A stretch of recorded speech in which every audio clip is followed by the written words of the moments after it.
Çok teşekkürler. Sağ olun, var olun, eksik olmayın. Sevgili seyirciler, değerli konuklar, dünyanın en çok izlenen ve en çok kazandıran bilgi ve kültür yarışması Kim Milyoner Olmak İster? Hoş geldiniz.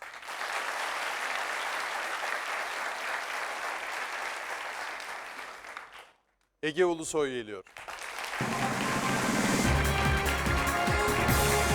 Merhabalar.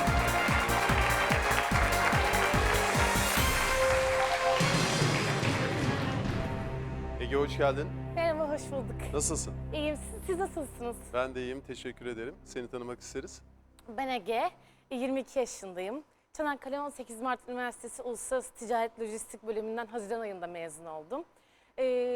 İş arıyorum, kendi alanımda iş arıyorum ve iş ararken de şu an part-time garsonluk yapıyorum, harçlığımı çıkartıyorum. Aslen Ispartalıyım. Yaşamayı ve gülmeyi çok seviyorum, eğlenmeyi çok seviyorum. Buraya çok paha biçilemez bir anı biriktirmek için geldim. Çok teşekkür ederim. Tekrar hoş Çağırdığınız geldin. için Kimlerle teşekkür geldin Ege? ederim. İkizim ve en yakın arkadaşımla geldim. Hoş geldiniz. Merhabalar, hoş bulduk.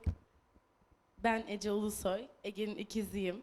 İzmir 9 Eylül Üniversitesi'nde mütercim tercümanlık bölümünde okuyorum. Ege'ye güveniyorum, heyecanlanmazsa yapacağına eminim ve onu çok seviyorum. Teşekkür ederiz. Ben Asena Altunbilezik, Ege'nin üniversiteden sınıf arkadaşıyım. Şu anda bir üretim firmasının ihracat departmanında çalışıyorum. Sen Ona- işini buldun. Evet, ben buldum. Hayırlı olsun. Teşekkür ederim. Darısı Ege'nin başına. İnşallah. Ona güveniyorum. Heyecanlanmazsa yapacak. Yapmasa bile bizim için çok büyük bir anı olacak. Kesinlikle. Tekrar hoş geldiniz. Ege, kuralları biliyorsun. Biliyorum. Hazır mısın? Hazırım. Milyoner başlıyor.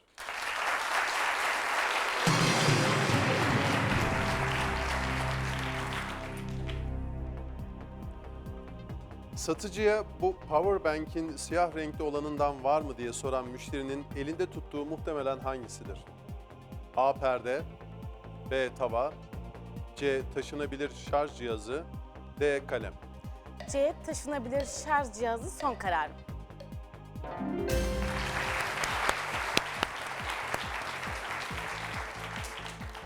Ege, tebrik ediyorum. Sırada Teşekkür ilk baraj ederim. sorumuz var. Hazır mısın? Hazırım. Sorumuz geliyor. Nikah törenlerinde genellikle kim kimin ayağına basar?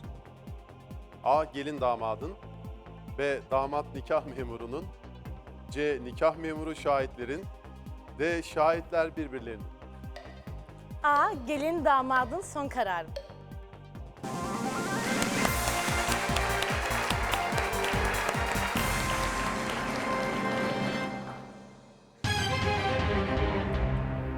Tebrik ediyorum Ege. Çok teşekkür ederim. Sırada 3. sorumuz var.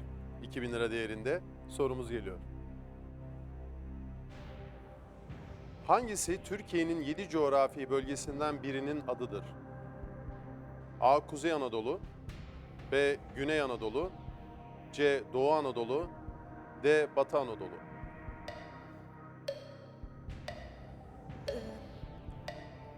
Bir fikrim var ama şu an çok heyecanlandığım için Doğu Anadolu, C. Doğu Anadolu son kararım.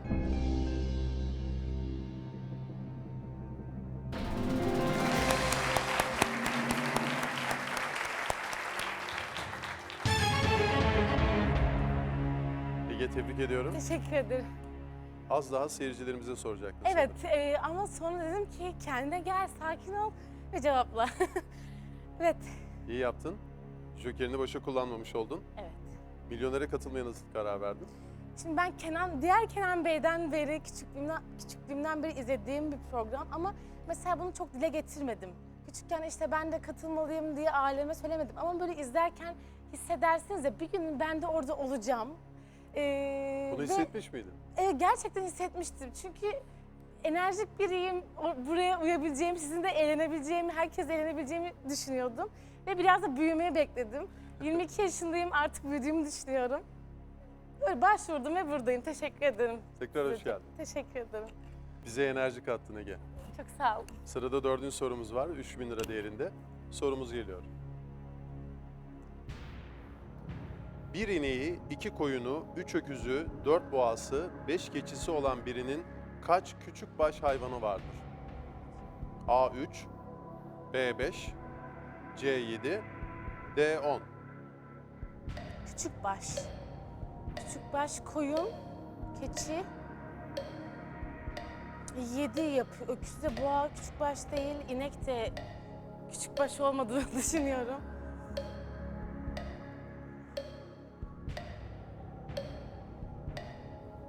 Ee, 5 keçi, 2 koyun. Öküz değil, boğa değil, bir inek değil. 5 ve 2. Son 10 saniye Ege. C7 son kararım.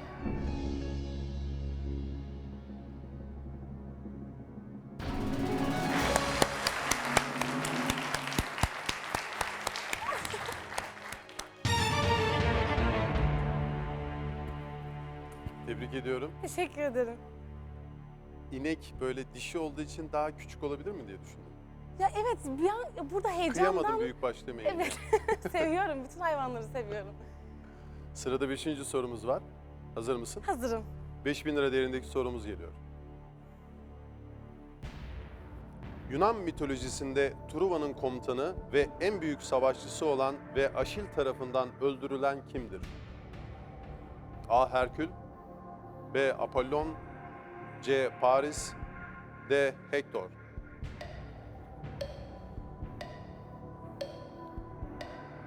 Paris'in olmadığını. Hayır. Ee,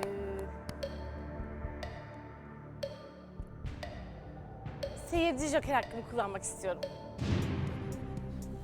Sevgili seyirciler, Yunan mitolojisinde Truva'nın komutanı ve en büyük savaşçısı olan ve Aşil tarafından öldürülen kimdir? A. Herkül, B. Apollon, C. Paris, D. Hektor. Süreniz 10 saniye.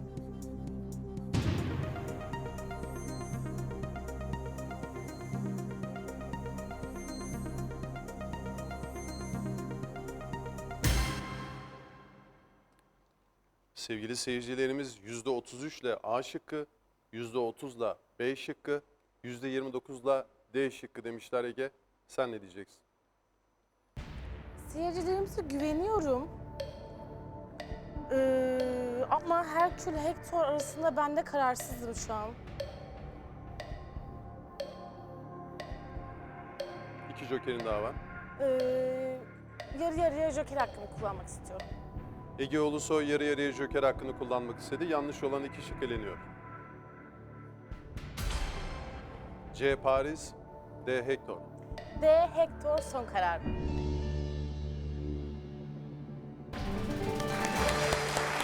Teşekkür ederim.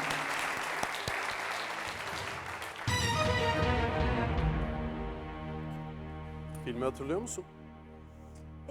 Ben Çanakkale'de okudum. Yani Truva falan biliyorum tabii ki ama hatırlayamadım. Kesinlikle hatırlayamadım. Büyük ihtimal heyecandan. Aşil'i Brad Pitt oynuyordu. Evet, Hektor'u da Eric Bana oynuyordu. evet. Maalesef ki Brad Pitt Eric Bana'yı öldürmüştü. Evet. Biz Eric Bana tarafındaydık. Tabii birçok kız arkadaşımız da Brad Pitt'in tarafındaydı. Tabii ki doğal olarak. Sıra geldi 6. soruya. Evet.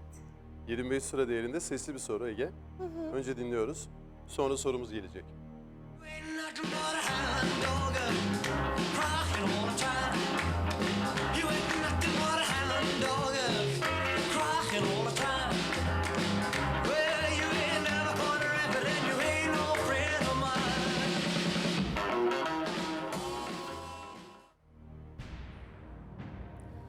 Dinlediğiniz Hound Dog adlı şarkıyı seslendiren kimdir?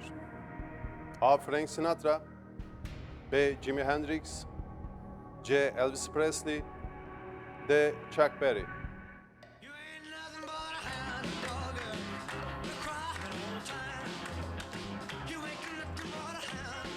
Fikrim var ama riske atmak istemiyorum. Telefon joker hakkımı kullanmak istiyorum. Ege Ulusoy telefon joker hakkını kullanmak istedi. Jokerlerini tanıyoruz Ege. Yağmur Yağcı, Melis Taşkın, Ayberk Sakım. Kimi arayalım? Yağmur Yağcı.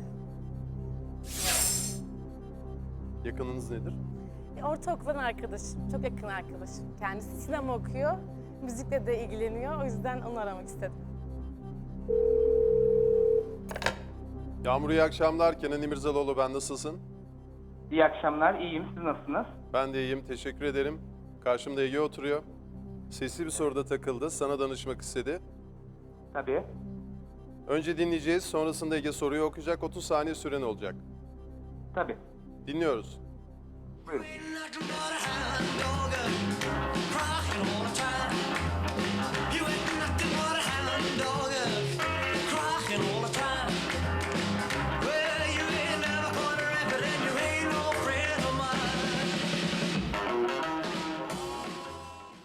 Dinlediğiniz Hound Dog adlı şarkıyı seslendiren kimdir?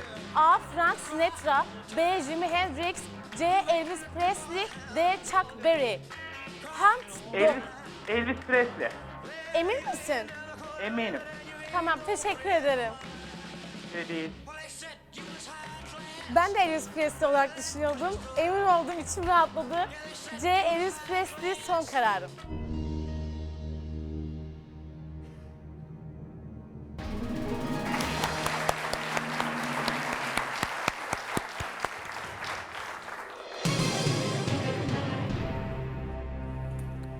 Tebrik ediyorum Ege. Teşekkür ederim. Doğru joker seçmişsin. Sıra geldi ikinci baraj sorusuna. Evet, bu çok heyecanlıyım Kenan Bey. Yani 15 bin böyle lira değerinde. oturduğumda aslında iyi geldi ama hala heyecanımı tam anlamıyla yenemedim. Tam anlamıyla yenme zaten. Çok zaten normalde de çok heyecanlı bir insanım. Yani böyle garsonluk yaparken bile yani bir şey taşırken yavaş gel diyorlar sürekli. Böyle. O senin doğanda var. Evet zaten. evet, kesinlikle doğamda. Buraya özgü bir durum değil. Evet. İkizim de öyle aslında. İkizim de çok güler yüzlü ve heyecanlı bir insan ama şu an nasıl olduğunu bilmiyorum. Ağzını tutuyor şu an konuşmamız. Sıra geldik baraj sorusuna Ege. Hazır mısın? Hazırım. 15 bin lira değerindeki 7. sorumuz geliyor. Şener Şen ve Uğur Yücel'in birlikte rol aldığı filmlerden hangisinde Uğur Yücel, Ali Nazik karakterini canlandırmıştır? A. Arabesk, B. Muhsin Bey, C. Eşkıya, D. Selamsız Bandosu.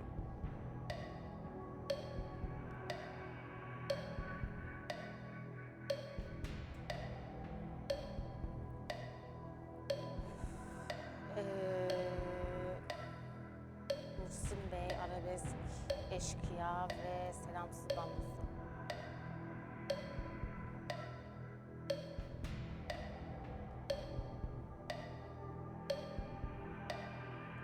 Kendim riske atmak istemiyorum Kenan Bey. O yüzden ben çekilmek istiyorum. Son karar. Son karar. Teşekkür ederim.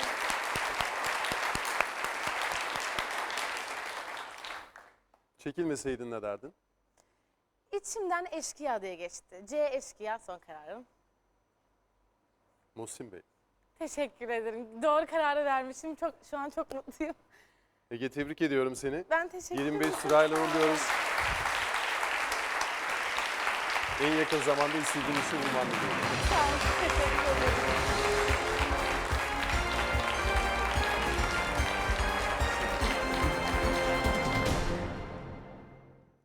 Nuh Koç geliyor.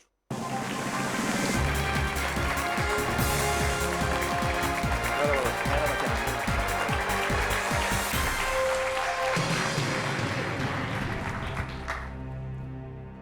Nuh Bey hoş geldiniz. Hoş bulduk Kenan Bey. Nasılsınız? Çok şükür iyi sizler. Ben de iyiyim, teşekkür ederim. Sizi tanımak isteriz. Ben Nuh Koç, Ankara'dan geldim. Tarımla uğraşıyorum, Beypazarlıyım. Ne üretiyorsunuz? Beypazarı neyi meşhurdur? Havucu Havuç. meşhurdur. Havuçsuz olmaz bizim işimiz. Evet. Havuç, domates, yeşilliklerden iceberg, kıvırcık, soğan, ıspanak. Bunlardan üretiyoruz Kenan Bey. Memleketin en güzel ilçelerinden birinde yaşıyorsunuz. Beypazarı, tarihi Evet. bir ilçemiz. Çok güzel bir ilçemiz. Güzeldir, üreten bir ilçemizdir. İkinci Adana diye geçer bizim Beypazarımız. Öyle midir? Tabii, ikinci Adana diye geçer. Özellikle İstanbul'un %60, %70'ini bizim ilçemiz karşılar. İstanbul'un yeşilliğinin %60'ını. %70'ini. Evet, havuç ve yeşilliğini. Ciddi bir üretim var. Ciddi. Potansiyel geniştir Kenan Bey. Maşallah. Daha da iyi olur inşallah. İnşallah. Kimlerle geldiniz? Eşimle geldim. Hoş geldiniz efendim. Hoş bulduk Kenan Bey. Nasılsınız? İyiyiz. Siz de tanımak Ben isteriz. eşi Emine Koç. Tarımla uğraşıyoruz. Ekmeğimizi tarımla kazanıyoruz. İki kızımız, bir oğlumuz var. Eşime başarılar diliyorum. Allah bağışlasın, tarlada beraber çalışıyor musunuz? Beraber çalışıyoruz. Öyle mi? Evet, Ağır işleri yaptırtıyor mu Nuh Bey size? yaptırıyor. Ağır işleri de mi yaptırıyor? Nuh Bey? Şikayet Beraber geldi. kazanıyoruz. Biz ekmeğimiz öyle. Biz tarlaya gitmezsek, işimizin başında olmazsak biz yandık Kenan Bey. Geçinemeyiz. Olmaz tabii. Olmaz. Çiftçiliğin temel kuralı değil mi? Tabii, evet, gideceğiz. O aşımızı, ekmeğimizi kazanmak için orada duracağız Kenan Bey. Seviyor musunuz çiftçiliği? Seviyorum. İşi severek tutuyorum Kenan Bey. Severek yapıyorsunuz değil mi? Evet. Güzel bir şey değil mi? Topraktan Tabii bir şey toprakla üretmek. uğraşmak güzel. Sağlığa da iyi gelen bir şey. Hem öyle sağlığa da öyle. Kenan Bey bir de üretiyorsunuz ya. Üretmek çok güzel bir şey. Bir avuç tohum atıyorsunuz. Tonlarca ürün çıkıyor. Değil mi? Bir Yani o kamyon bir ürün zevk. alıyorsunuz. O hani bir çocuğunuzu büyütürsünüz ya. Aynı öyle Evet. Kenan Bey. Evet. Yani mesleğimizi seviyoruz. Zorlukları var ama her mesleğin zorluğu var. Olsun, yine de güzeldir çiftçilik. Emine Hanım, zorluklara rağmen keyif tarafı daha çok Tabii, biliyorsunuz değil mi? tabii ki. Nuh Bey, Severek tutuyoruz. severek Beraber. çalışıyorsunuz Tabii yani ki. tarlada. Nuh Bey'i zorlamıyor değil mi sizi? Zorlamıyor ya. Severek tutuyor. Peki tekrar hoş geldiniz. Teşekkür Hoş ederiz. bulduk, sağ ol. Nuh Bey, kuralları biliyorsunuz. Biliyoruz Kenan Bey. Hazır mısınız? Hazırız. Milyoner başlıyor.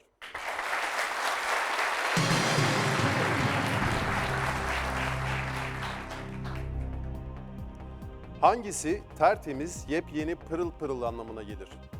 A. Cıvıl cıvıl, B. Lıkır lıkır, C. Gıcır gıcır, D. Fısır fısır. C. Gıcır gıcır son kararım.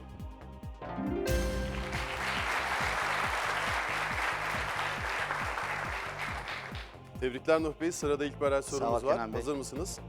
Hazırız Kenan Bey. Sorumuz geliyor. Gün gelir hesap döner şeklinde biten atasözünün başı nasıldır? A. İp döner, topaç döner. B. Et döner, tavuk döner. C. Jant döner, teker döner. D. Sap döner, keser döner. D. Sap döner, keser döner son kararım Kenan Bey.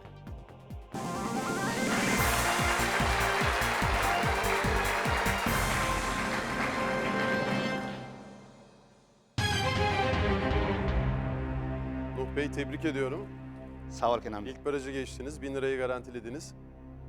Bir hedefimiz var mı? Vallahi Kenan Bey, hedefimiz hani bizim bilgi daracımız biraz az. Çok bir beklentimiz yok ama Allah ne verdiyse Razıyız diyoruz. razıyız, sıkıntı yok. Peki sırada 3. sorumuz var, 2000 lira değerinde. Sorumuz geliyor. Gelsin Kenan Bey. Halk arasında birini dolaylı yoldan uyarmak için kullanılan sözde gelinim sen anla denmeden önce hangisi söylenir? A. Oğlum sana anlatıyorum. B. Kızım sana söylüyorum. C. Damadım sana diyorum. D. Çocuğum sana bildiriyorum. B. Kızım sana söylüyorum son kararım.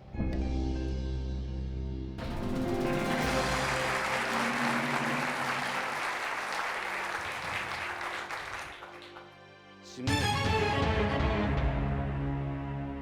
Buyurun. Kenan Bey, tarlada işçilerimiz var bizim. 15 senedir, 16 senedir aynı işçilerle beraber çalışıyoruz. Aynı abi kardeş gibi olduk. Zaten ben onlara hep söylerim yani. Bu bir hani bir çorbadır dedim. Çorba yemeği düşünelim dedim. Herkes bir nasibi var. Herkes bir kaşık, iki kaşık. Hep beraber bu işten ekmek yiyoruz yani onlarla birlikte. Ben bazen kızdığım zaman hani eşime falan doğru onlar anlarlar yani. Oradan geldi. Hani kızım sana söylüyorum, gelinim sen anla. Ben hanıma kızdığım zaman, eşime Öyle mi? kızdığım zaman onlar da anlıyorlar zaten. Siz Emine Hanım'a söylüyorsunuz, işçileriniz nasibini çıkartıyor. oradan. Onlar oradan anlıyorlar beni artık. O şekilde oluyor Kenan Bey. Emine Hanım, bu duruma bazen kızdığınız oluyor mu? Oluyor. Oluyor mu? Ne yapayım diyor. İşçilere söyleyemem, sana söylerim diyor. Siz demiyor musunuz işçilere direkt söyle beni niye harcıyorsun arada? Yok demiyorum. Demiyor musunuz? Demiyorum. Aranızda iyi bir işbirliği var bence. Evet. Tebrik ediyorum. Sağ ol. Nuh Bey, sırada 4. soru var. Sesli bir soru. Önce dinliyoruz, sonra sorumuz gelecek.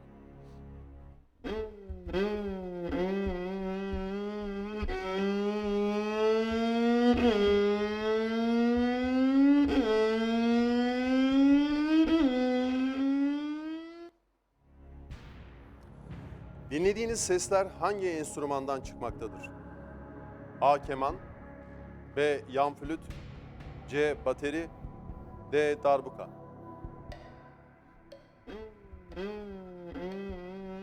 Darbuka değil. Kenan Bey. Flüt de değil. Bateriyle keman arasında kaldım.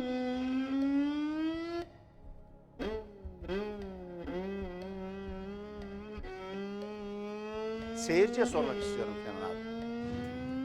Sevgili seyirciler, dinlediğiniz sesler hangi enstrümandan çıkmaktadır? A. Keman, B. Yan flüt, C. Bateri, D. Darbuka. Süreniz 10 saniye.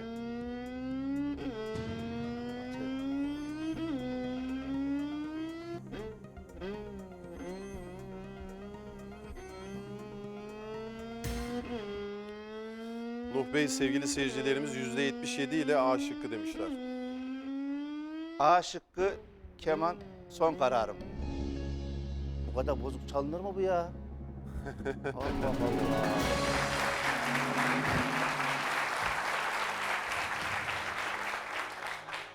Benim büyük kızım Spor araba sesi taklidi yapmışlar kemanla.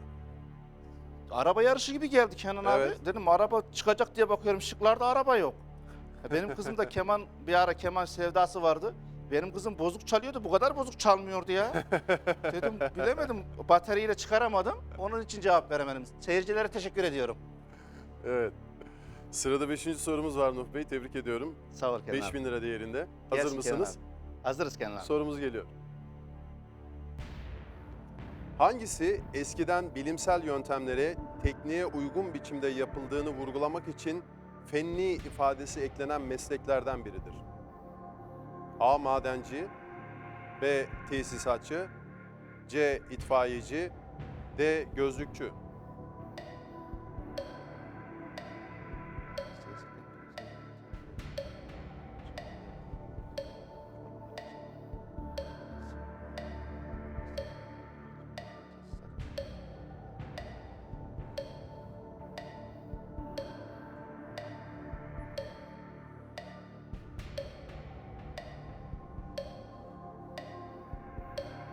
İki jokeriniz var Nuh Bey. Yarı yarıya kullanalım Kenan abi ya. Nuh Koç yarı yarıya joker hakkını kullanmak istedi. Yanlış olan 2 şık eleniyor. C. İtfaiyeci, D. Gözlükçü. D. Gözlükçü son kararım.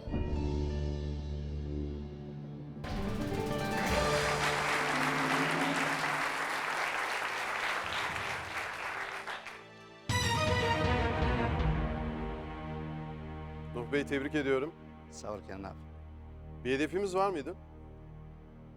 Hedefimiz yani 15.000 lira alsak iyi olurdu. Hanımın koluna bir bilezik takardık. O kadar fırçamız iyiydi işçilerin yüzünden. Amacımız o mu? Amacımız o Kenan abi. Emine Hanım, ne diyorsunuz? Evet Kenan abi. Kazandığı paraya bana bilezik alacak. Söz verdi. Burma bilezik mi, düz mü? Vurma. Burma. Fırça çok olmuş galiba. Burma istendiğine göre. Yani Hayırlısı bakalım. Sağ ol. Umarım 2 burma olur. Evet. Sırada 6. sorumuz var. 7500 lira değerinde. Sorumuz geliyor. Hangi adda ünlü bir cheesecake çeşidi vardır? A. San Marco, B. San Sebastian, C. San Martin, D. San Francisco.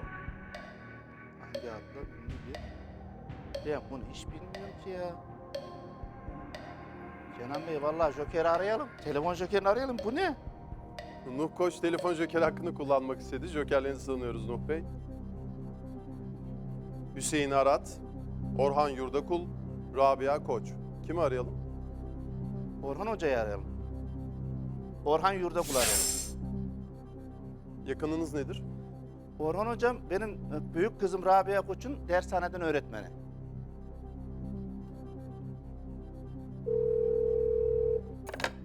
Orhan Bey, iyi akşamlar. Kenan İmirzalıoğlu ben. Nasılsınız?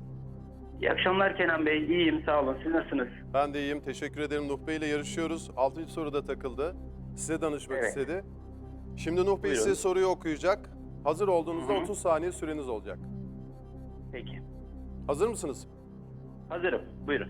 Buyurun. Hangi adda ünlü bir cheesecake çeşidi vardır?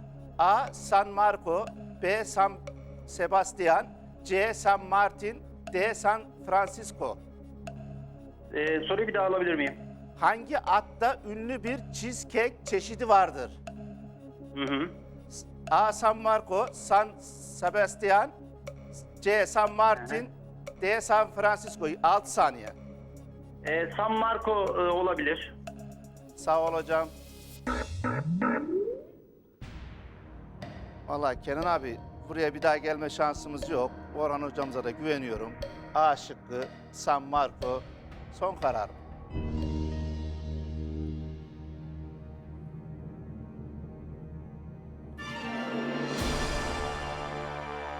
Hayırlısı. Hayırlısı. Sizinle yarışmak güzeldi. Bize Teşekkür bir anı ederiz. oldu. Bizim hanımın bilezik gitti. Şimdi Nuh Bey hiç havuç satmamış gibi konuşuyor Emine Hanım. Tarlada havuçları koyduk, biz buraya yarışmaya geldik. Ta kazılacak duruyor, yapılacak duruyor. Öyle mi? Evet, Oradan çıkmaz mı bilezik parası? çıkar Çıkar. inşallah. Çıkar değil mi? Çıkar. Tabii. Bence de çıkar. Nuh Bey Alın işin teri kolayına var orada, kaçıyor gibi. çıkar hoca. Alın teri var değil mi? Evet. Ekmeğiniz de çıktı, bilezik parası da çıktı. Çok şükür, Tabii. çok şükür. İşimizden çok memnunuz Kenan abi. Çok memnunuz Allah hep işimizden. bereketlesin. Allah razı olsun. Hep yüzünüz gülsün. Sağ ol Kenan. Kazandığınız, ürettiğiniz ürünlerle. Sağ ol. Üretim dediğiniz gibi çok önemli. Sizi burada görmek çok güzeldi. Teşekkür ediyoruz. Sağ ol Kenan abi. Bileziğin 1000 lirasını veriyoruz. Sağ ol Kenan abi. Bereketli sezonlar. Abi beklerim inşallah. İnşallah.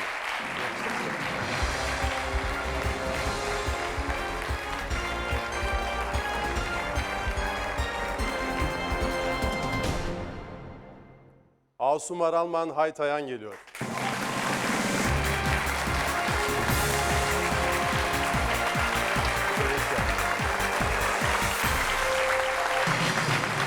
Bu size hediyem. Değil mi? Çok teşekkür ederim. Evet. Çok teşekkür Vay, ederim. patentimle geliyorum dedim. Çok teşekkür ederim. Buyurun.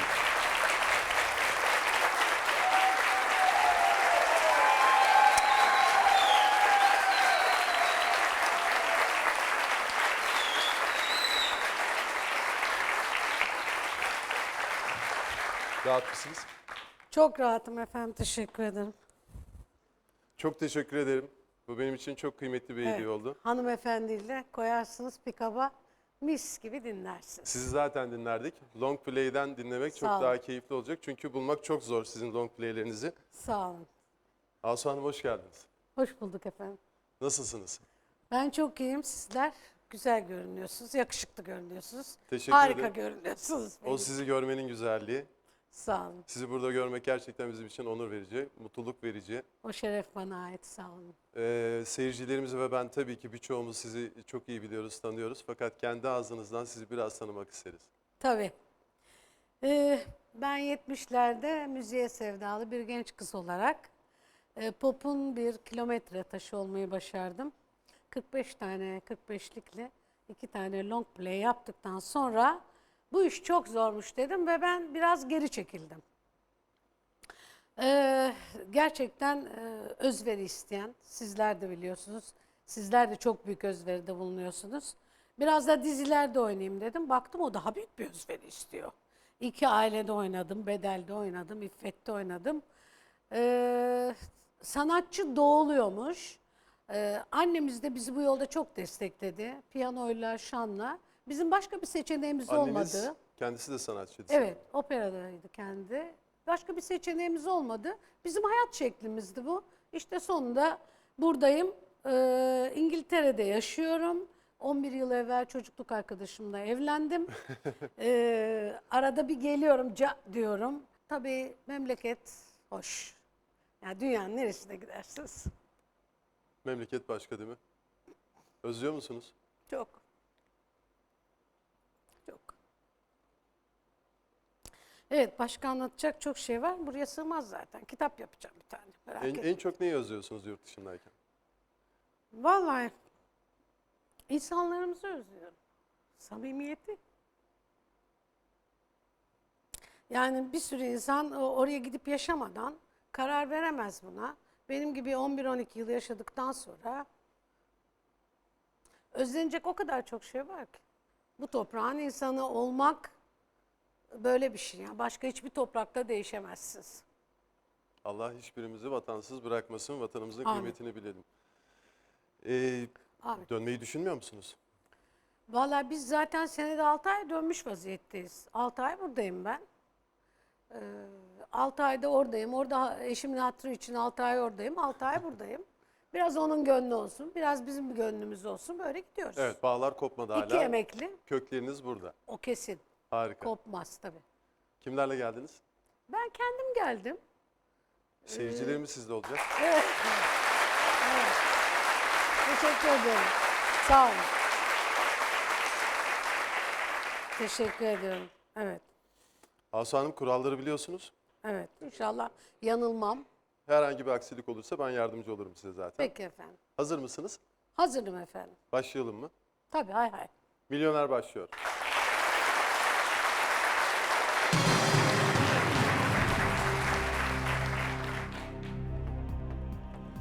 Birbiriyle çok samimi kişiler için kullanılan ve ayrı gitmez şeklinde biten ifadenin başı nasıldır? A. Taktıkları kontak lens. B. Sıktıkları saç spreyi. C. İçtikleri su. D. Kullandıkları diş fırçası. C. Son kararım. İçtikleri su.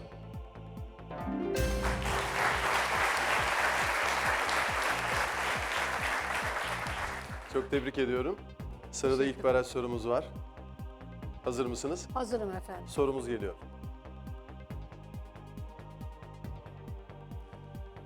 Maria Mercedes, Juan Carlos'la Isabella'nın arasını bozdu diyen biri, karşısındakine muhtemelen hangisini anlatıyordur?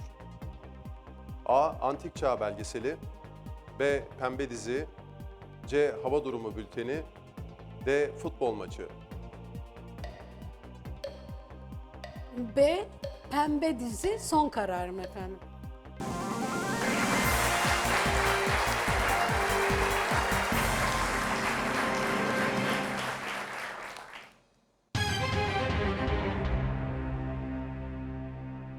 Asu Hanım, tebrik ediyorum. İlk barajı geçtiniz. 1000 lirayı garantilediniz.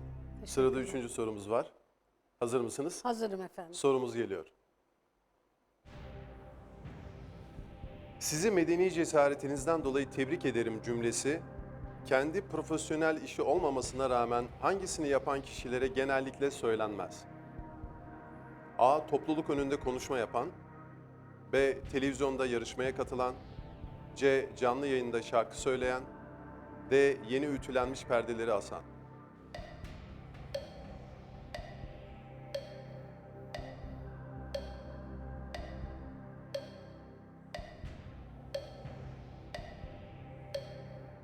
Ben bunu seyircilere sormak istiyorum.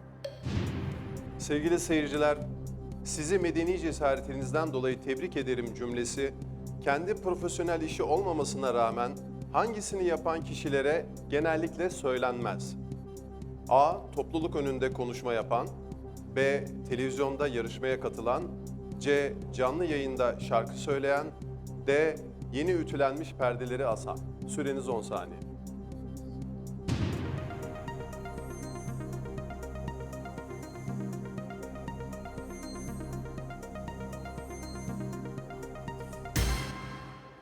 Sevgili seyircilerimiz %84 ile D şıkkı demişler.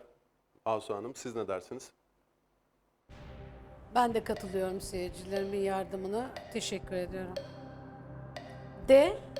Yeni ütülenmiş perdeleri alsam son kararım.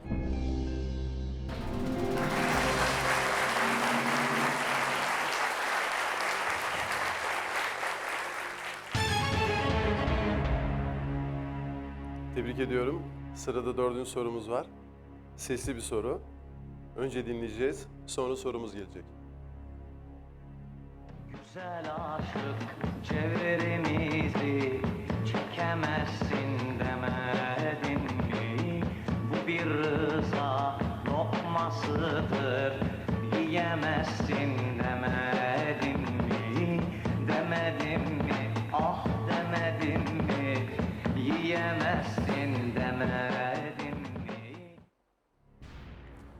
Dinlediğiniz sözleri Pir Sultan Abdal'a ait olan Demedim mi adlı şarkıyı kim seslendirmektedir? A. Barış Manço, B. Fikret Kızılok, C. Cem Karaca, D. Erkin Koray. Demedim mi, demedim mi, giyemezsin demedim mi?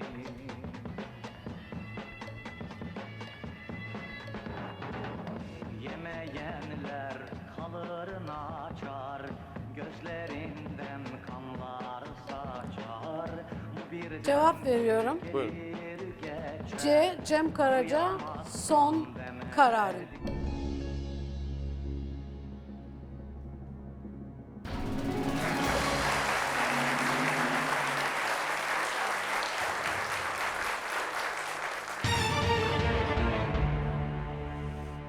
Tebrik ediyorum efendim. Sağ olun. Takılmamın sebebi Cem'in çok eski bir şarkısı. Evet. ilk Arkadaşımız dönemde. Cem Karaca'ya rahmetli anıyorum. Arş hala bir sesi vardır. Onun çok azını kullanmış.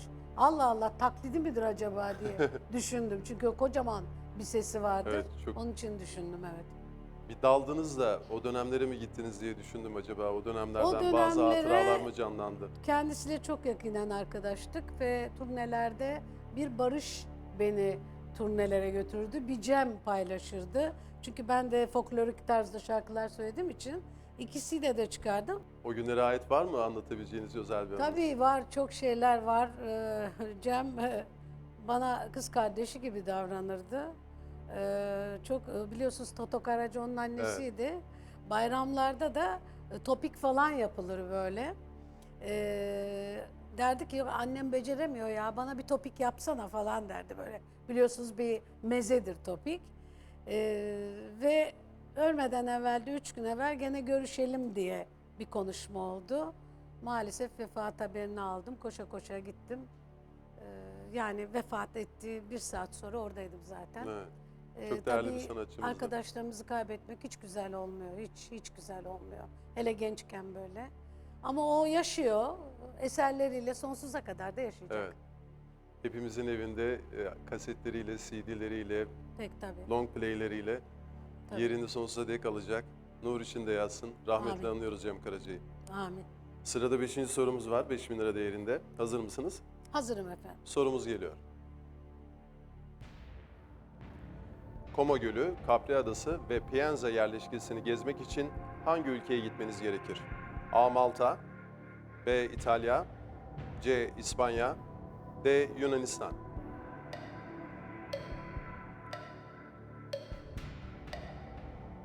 Cevap veriyorum. Lütfen. B. İtalya son kararım.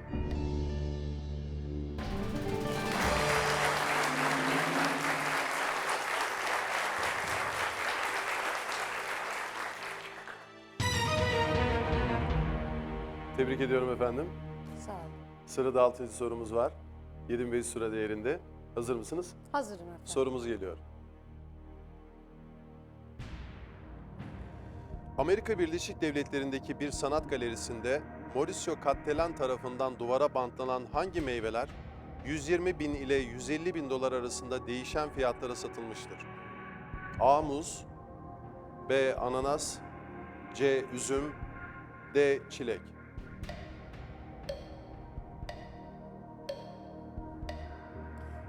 Bu konuda hiç bilgim yok.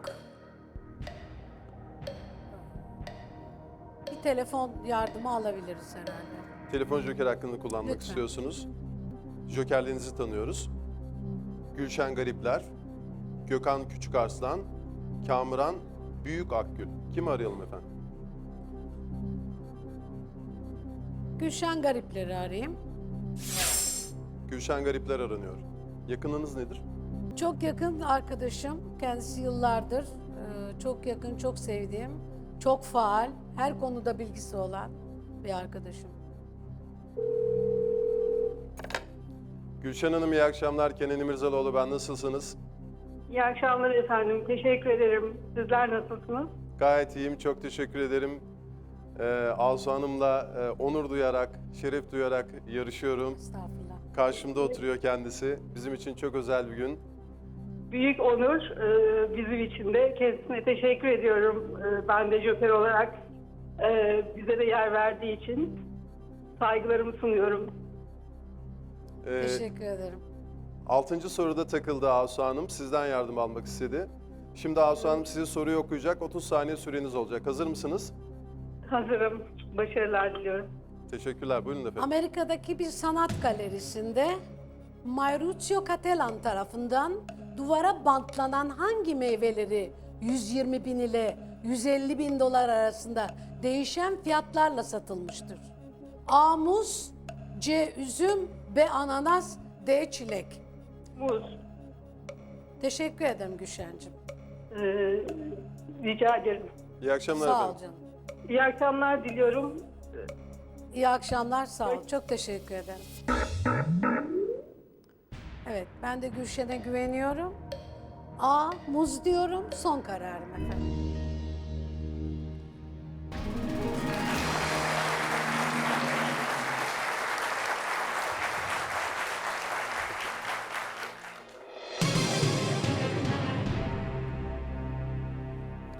Tebrik ediyorum efendim. Teşekkür, Doğru bir joker tercihi oldu. teşekkür ederim. Anımsadığım kadarıyla herhalde birisi de duvardaki muzu alıp yedi. Çok enteresan. Kaçırmışım ben. Yazık oldu. Gerçi Gülşen'cim sağ olsun yetişti. Allah razı olsun. Evet. Sıra geldi ikinci baraj sorumuza. 15 bin lira değerinde. Hazır mısınız? Hazırım efendim. Sorumuz geliyor. Elvis Presley'nin bir zamanlar evi olan, günümüzde bir bölümü müze olarak kullanılan yerin adı nedir? A. Graceland, B. Neverland, C. Prince House, D. King's Palace. %50 şansımı kullanmak istiyorum.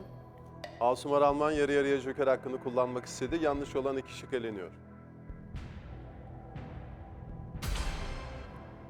A. Graceland, B. Neverland.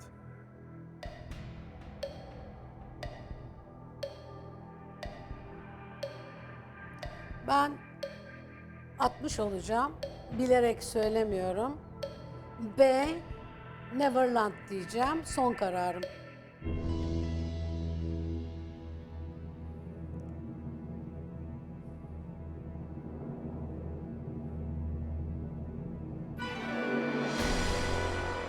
Evet. Bilmeyince işte böyle oluyor. Michael Jackson'ın eviyle mi karıştı acaba? Hayır, Michael Jackson'ın evini de bilmiyorum. Elvis Presley'in de parçaları çıksaydı hepsini söylerdim. Ama müzesini ve evini bilmiyorum. Onun için bilmediğim bir şey. Eğer olsaydı bir şansım daha kullanırdım. Ama gene de çok güzel oldu. Şöyle çok güzel oldu. Gerçekten insan zaman zaman böyle heyecanlanabilmeli. Değil mi? Tabii. Gerçi ben çok heyecanlı bir tip değilim ama herkese tavsiye edebilirim. Çok zevkli. Hakikaten çok zevkli. Sizin burada oturmanız bizim için onurdu. Sağ olun. Gerçekten çok teşekkür mutlu olduk. ederim. Çok Bizim için de teşekkür ederim. unutulmaz bir gün oldu. Çok teşekkür ederiz. Ben teşekkür ederim. Sizi 1000 lirayla uğurluyoruz. Efendim böyle. Sağ olun. Çok teşekkür ederim. Ben teşekkür ederim. Oo, Hediyeniz bir için de yerde çok var. teşekkür ederim. 1000 lirayla uğurluyoruz. Saygılar efendim.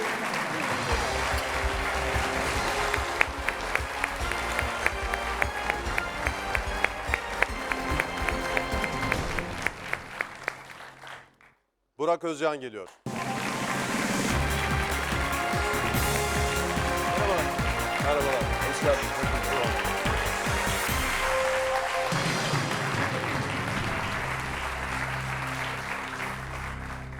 Burak Bey hoş geldiniz. Merhabalar, hoş bulduk. Nasılsınız? Kenan Bey. Sağ olun, teşekkür ederim. Siz nasılsınız? Ben de iyiyim, teşekkür ederim. Sizi tanımak isteriz. Tabii ki de. Burak Özcan ismim. 1979 İstanbul doğumluyum. Galatasaray Lisesi mezunuyum. Sonra Boğaziçi Üniversitesi Uluslararası Ticaret bölümünü okudum. Daha sonra Fransa'da bir master yaptım uluslararası pazarlama alanında. Yaklaşık 15 senedir de Türkiye'de işte çeşitli özel firmalarda pazarlama alanında çalışıyorum. Aslen Gelibolu'luyum aile tarafından. İstanbul'da doğdum büyüdüm. Ama bundan 2 sene önce telefonum çaldı. Bir numara 0242'li. Dedim neresi acaba? Antalya. İş teklifi aldım. Oraya gittim. 2 senedir Antalya'da yaşıyorum. Bir özel firmada pazarlama müdürüyüm. Onun dışında yazarlık yapıyorum. Roman yazıyorum. 3 tane romanım var.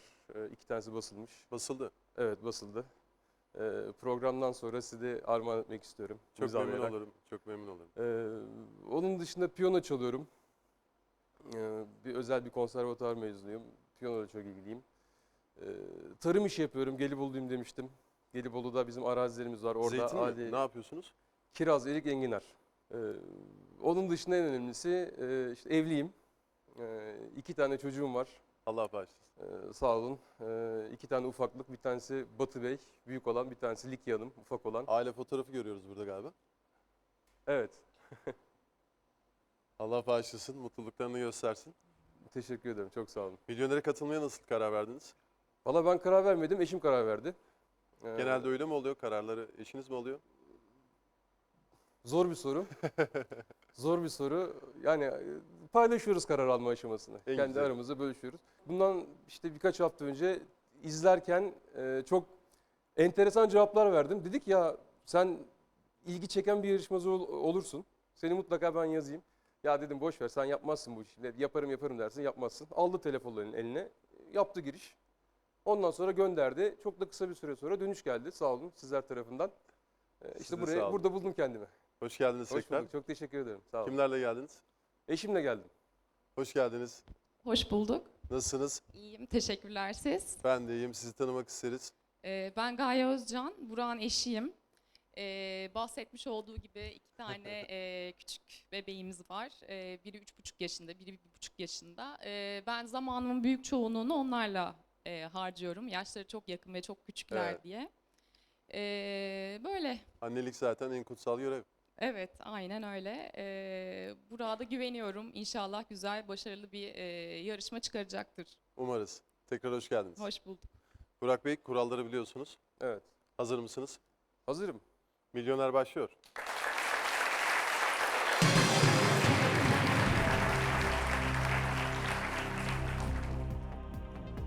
Karşısındakinin konuşmasını bölüp herhangi bir şeyi hatırlatmak için müsaade isteyen kişi hangisini söyler? A. Sözünü pekmezle yiyorum. B. Sözünü şerbetle içiyorum. C. Sözünü balla kesiyorum. D. Sözünü reçelle yapıştırıyorum. Çok tatlı bir soru olmuş. C. Sözünü balla kesiyorum. Son kararım.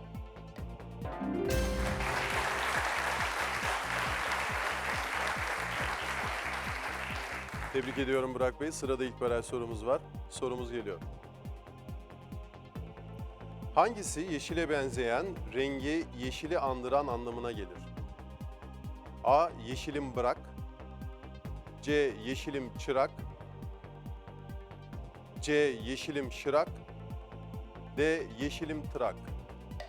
Söylemesi zor şıklar oldu. D. Yeşilim tırak. Son kararım.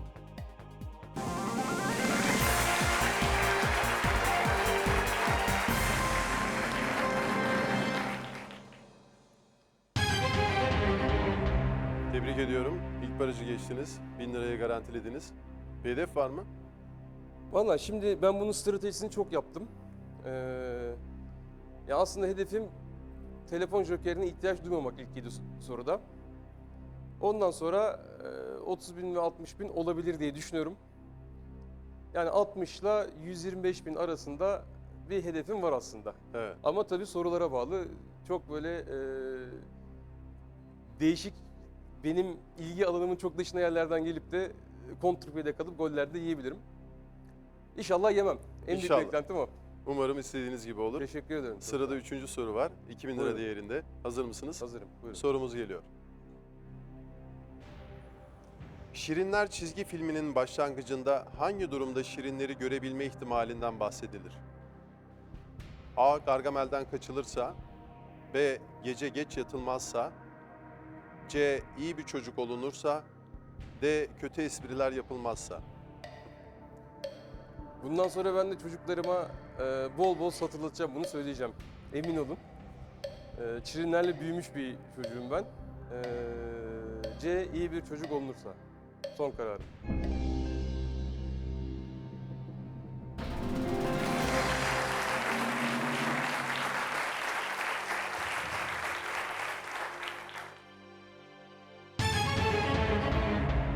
ediyorum.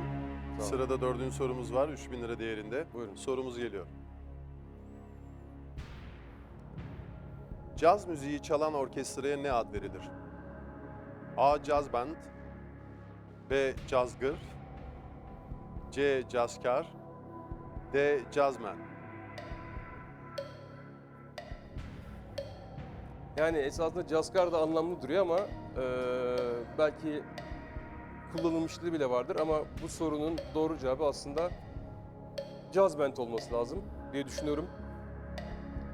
Ya çünkü İngilizce jazz band'den geliyor. Türkçe'ye çevirmişlerdir. Jazz band yapmışlardır diye düşünüyorum. Onun için cevabım A şıkkı, jazz band son kararım.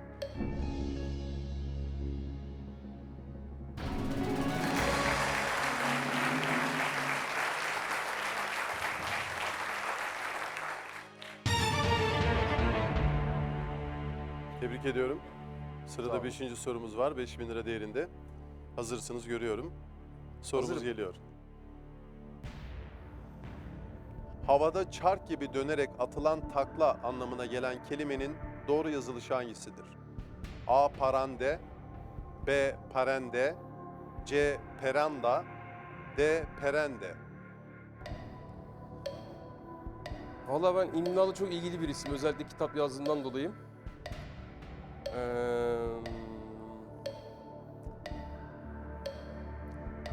Ama ben de yanlış biliyor olabilirim.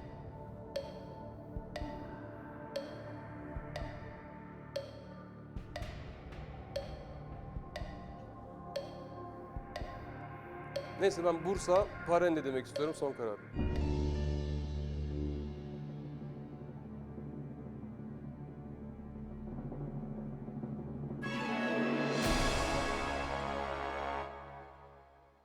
Perende. Evet. Benim de tahmin etmediğim bir sonuçtu açıkçası. Vallahi. Sizin Yani adınıza zor değil, bir kendi soru. adıma da yani. Parende, evet biz genelde parende diye söylüyoruz. Evet. Sizin seçtiğiniz şık gibi ama doğru Ya ben yazılış. joker kullanmak istemedim burada açıkçası. Seyirci jokeri için de doğru bir soru değildi. Hani telefonla diğerini de sona bırakayım istedim. Yarı yarıyı belki Perende. kullanabilirdiniz. Yani Kıyamadınız bilmiyorum. jokerinize. Keşke kullansaydım diyeyim. Ne diyeyim?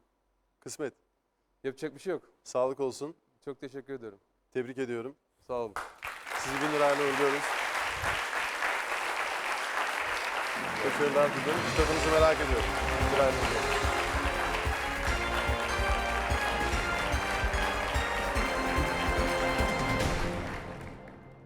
Ümmü Gülsün Genç geliyor.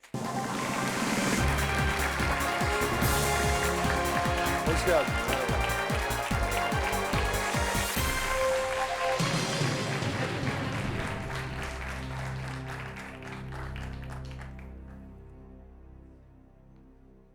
Gülsün hoş geldin.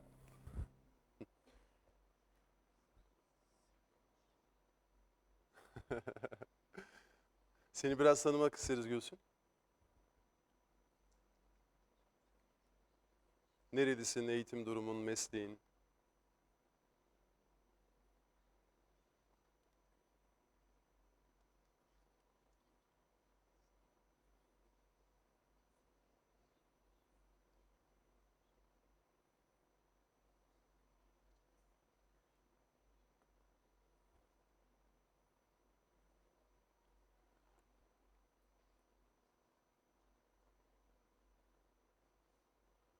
Artvin'den geliyorsun, hoş geldin.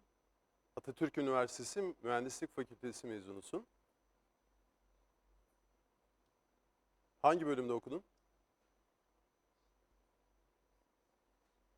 Çevre mühendisliği. Şu an çalışıyor musun?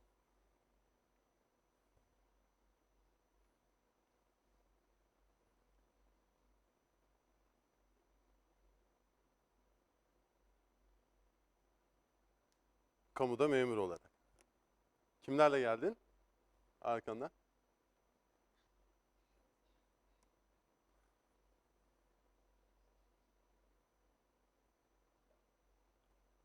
Kardeşim ve yakın arkadaş.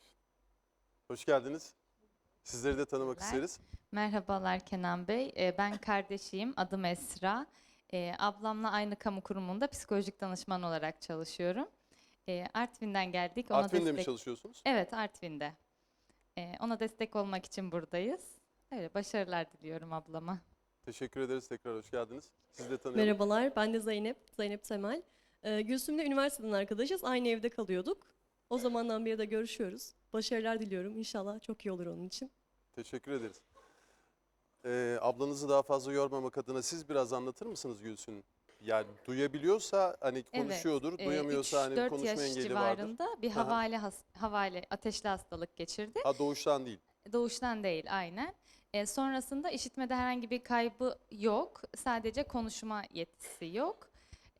O konuda biz kendisiyle aramızda geliştirdiğimiz, yani bu bilinen işaret dili değil de kendimiz uydurduğumuz bir işaret diliyle anlaşıyoruz. Arkadaş çevresiyle yazarak anlaşıyor. Hı hı. Böyle küçük bir vakit geçirmeyle çok kolay ve rahatlıkla anlaşabiliyorsunuz. Herhangi bir sıkıntı yaşamadı şimdiye kadar arkadaşlarıyla. Evet, harika. Teşekkür ederiz. Gülsün, kuralları biliyorsun. Hazır mısın? Tam değil mi? Başlayalım mı, ne dersin? Başlıyoruz. Sevgili seyirciler, Milyoner başlamadan evvel biz Gülsün'le anlaştık. O cevaplarını, elinde kartlar var, 4 şıkkı bildiren A, B, C ve bununla beraber son kararım olarak da bunu gösterecek bize Gülsün. Herhangi bir joker hakkı kullanmak istediği zaman da jokerlerini gösterecek. Anlaştık değil mi Gülsün? Hazırsın. Milyoner başlıyor.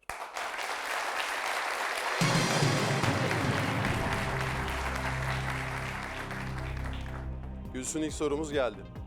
Üzerinde evden eve yazan bir araç muhtemelen hangisidir? A. Uzay aracı, B. Nakliye aracı, C. Sinek ilaçlama aracı, D. İnsansız hava aracı. Son karar.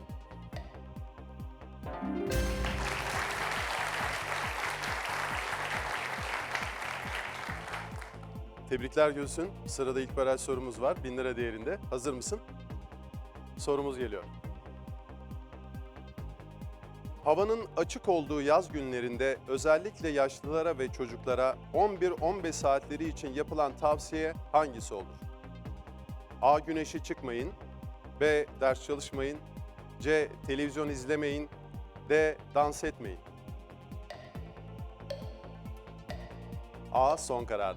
Tebrik ediyorum.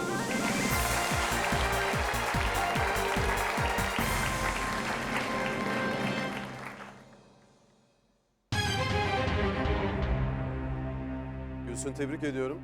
İlk barajı geçtin. 1000 lirayı garantiledin. Hedef var mı? Kaçıncı soruyu görmek istiyorsun?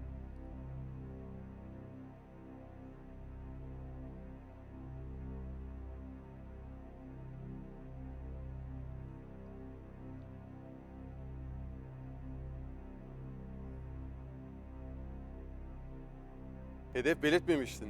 Önemli olan buraya gelmek. Tebrik ediyorum. Bu medeni cesaretinden dolayı bizlerin arasında bulunmak, bu stüdyonun enerjisini almak, değil mi?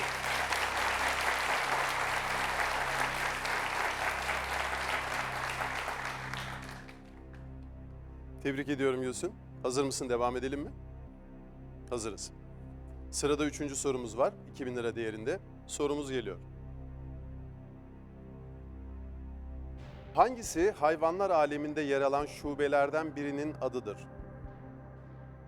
A. Kıkırdak bacaklılar, B. Kılcal bacaklılar, C. Tendon bacaklılar, D. Eklem bacaklılar.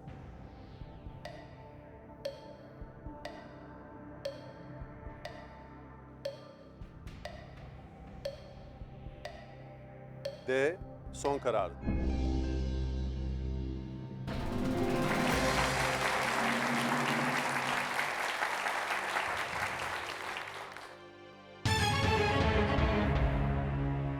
Gülsün, tebrik ediyorum. Sırada 4. sorumuz var. Sesli bir soru olacak. Önce dinleyeceğiz, sonra sorumuz gelecek.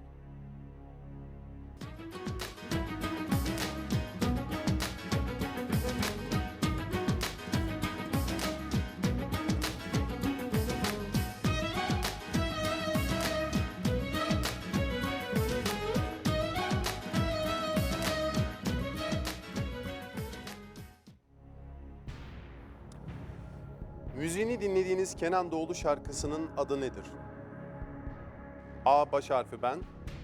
B. Çakkıdı. C. Yaparım bilirsin. D. Tutamıyorum zamanı.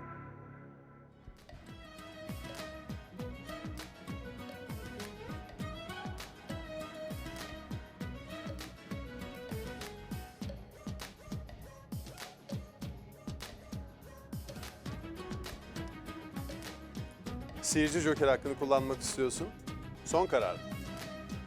Sevgili seyirciler, müziğini dinlediğiniz Kenan Doğulu şarkısının adı nedir? A. Baş harfi ben. B. Çakkıdı. C. Yaparım bilirsin. D. Tutamıyorum zamanı. Süreniz 10 saniye.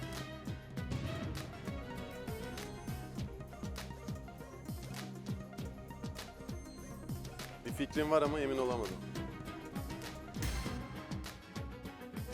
Sen de mi öyle düşünüyordun Gülsün? Sevgili seyircilerimiz %83 de C şıkkı demişler Gülsün. Son kararın C, yaparım bilirsin.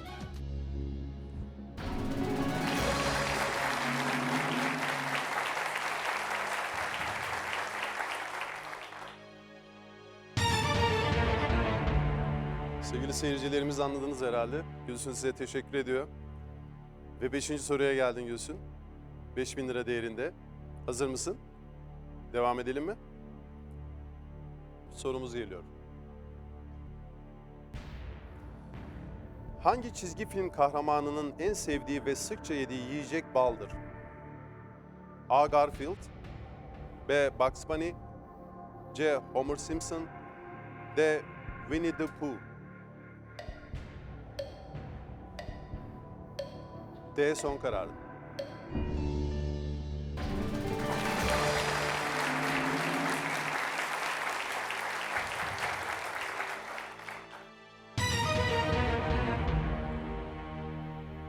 Gülsün, tebrik ediyorum. Sırada 6. sorumuz var. 25 süre değerinde. Gelsin mi sorumuz? Sorumuz geliyor. Tutunamayanlar ve Tehlikeli Oyunlar romanlarının yazarı kimdir? A. Yusuf Atılgan. B. Oğuz Atay. C. Ahmet Hamdi Tanpınar.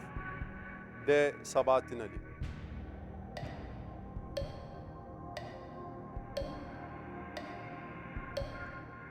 B. Oğuz Atay son karar.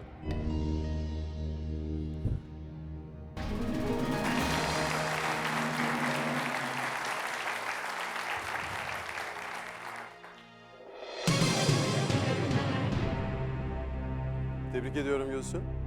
Okudun mu bu kitapları? İkisini de okudun. Beğendin galiba. Tebrik ediyorum. Okumanın faydaları burada karşına çıktı ve direkt hiç düşünmeden doğru cevabı verdin. Ve sıra geldi ikinci baraj sorusuna Gülsün. 15.000 lira değerinde. Söylemek istediğin bir şey var mı? Hazır mısın? Devam edelim. Sorumuz geliyor. Kapıdağ Yarımadası'ndan deniz manzarası izleyen biri hangi denize bakıyordur? A. Hazar Denizi. B. Marmara Denizi. C. Karadeniz. D. Ege Denizi.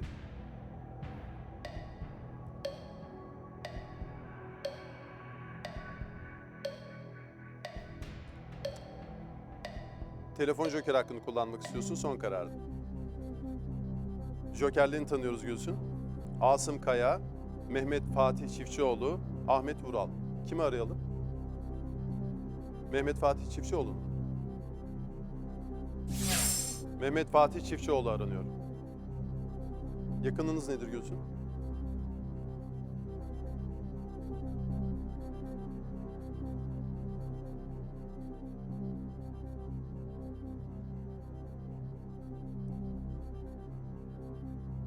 Kardeşinin nişanlısı. Allah tamamını erdirsin. Ederiz. Fatih Bey iyi akşamlar. Kenan İmirzalıoğlu ben. Nasılsınız? Merhabalar, iyi akşamlar Kenan Bey. Sizleri sormalı. Sizler nasılsınız? Ben de iyiyim. Teşekkür ederim. Gülsün'le yarışıyoruz. Öyle mi? Başarılar diliyorum kendisine. Gayet başarılı gidiyor. İkinci baraj sorusunda takıldı. Size danışmak istedi. Tamam. Gülsün'ün elçisi olarak ben okuyacağım Tamam soruyu. Kenan Bey. Soruyu okuyacağım, 30 saniye süreniz olacak. Tamam, bekliyorum. Hazır mısınız? Hazırım. Kapıdağ Yarımadası'ndan deniz manzarası izleyen biri hangi denize bakıyordur? A. Hazar Denizi, B. Marmara Denizi, C. Karadeniz, D. Ege Denizi. Bir daha alabilir miyim? Tabii, Kapıdağ Yarımadası'ndan deniz manzarası izleyen biri hangi denize bakıyordur? A. Hazar Denizi, B. Marmara Denizi, C. Karadeniz, D. Ege Denizi. Marmara, Ege.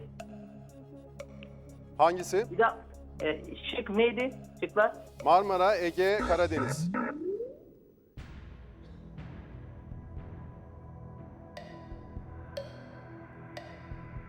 Yarı yarıya joker hakkını kullanmak istiyorsun.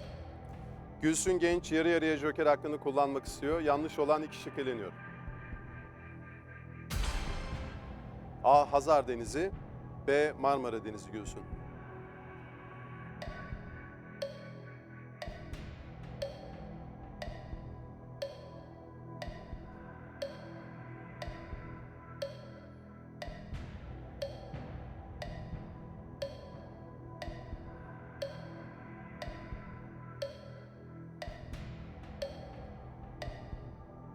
Son 10 saniye Gülsün. B. Marmara Denizi son kararı.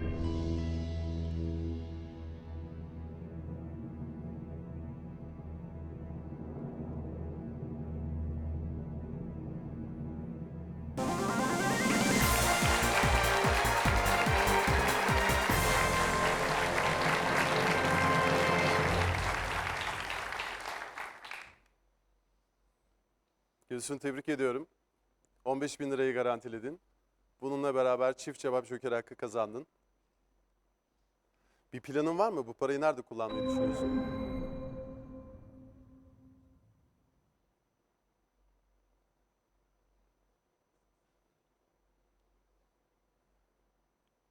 İkiz kardeşlerim var.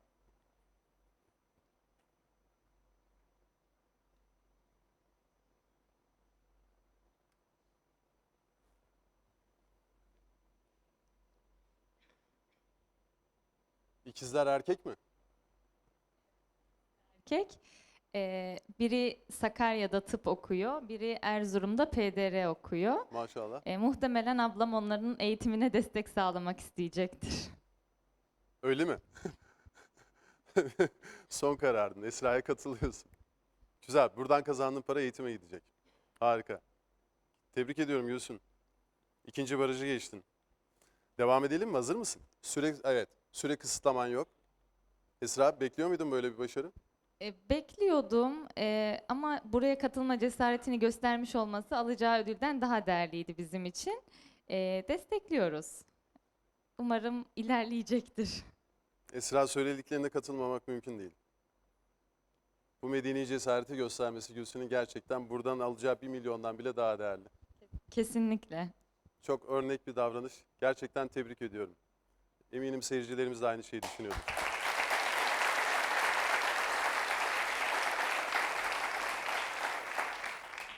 Önemli olan engelleri kırmak değil mi Gülsün? Bravo. Sırada 8. sorumuz var Gülsün. 30.000 lira değerinde. Sorumuz geliyor.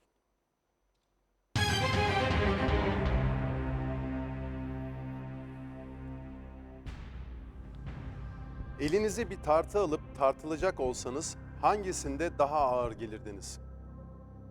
A. Merkür, B. Venüs, C. Dünya, D. Mars.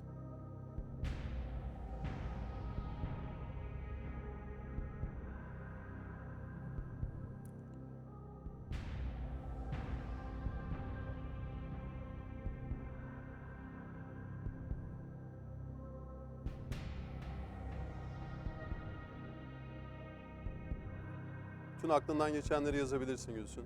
Süre kısıtlaman yok. Gülsün, sonuna gittikçe yazılar küçülüyor. Okumakta zorlanacağız.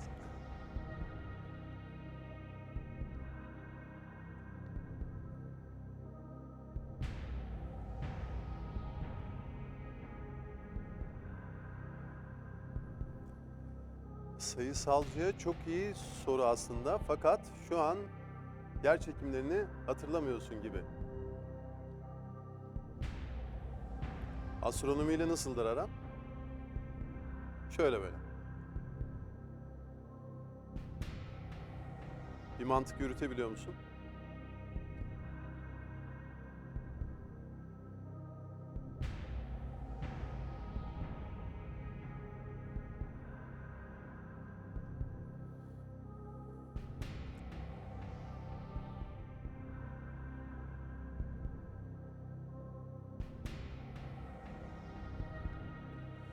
Yanlış değilsem Merkür 2 küsür.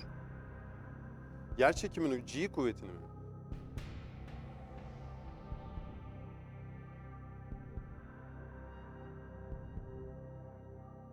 Kullanıyor musun Gülsün? Son kararını, çift cevap joker hakkını kullanmak istedin.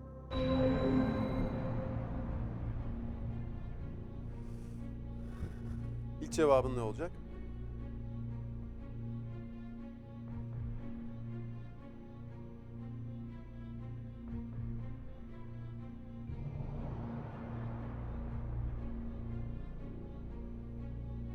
C. Dünya son kararın.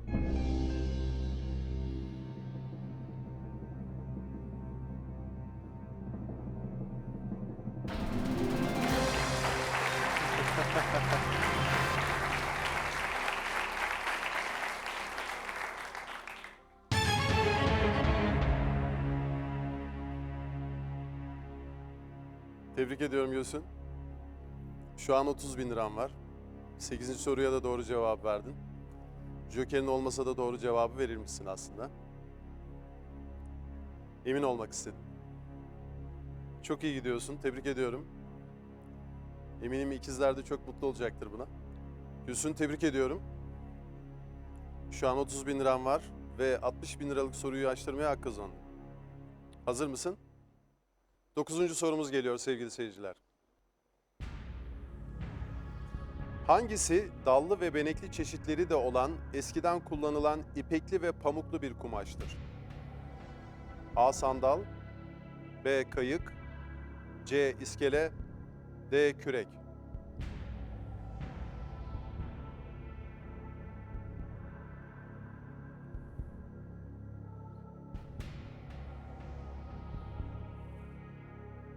Hiçbir fikrin yok mu?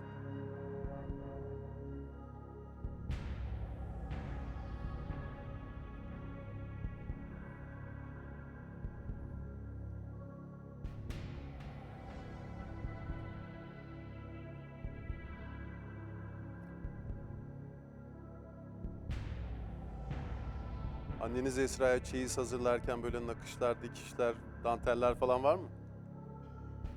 Belki onlardan aklında kalmıştır diye. Ama eskiden kullanılan diyor tabii.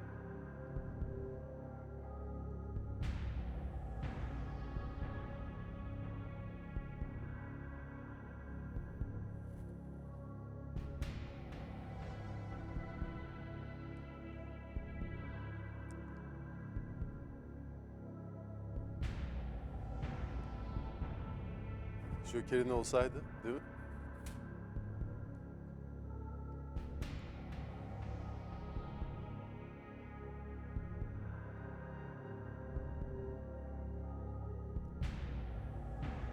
Yakın gelen şıklar var mı?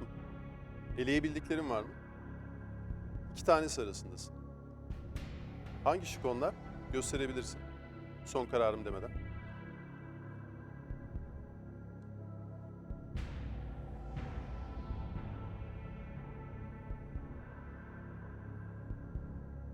Sandal olabilir diyorsun.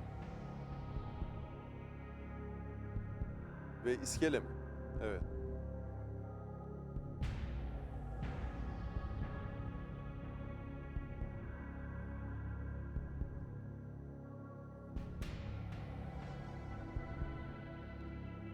Net bilgin yok.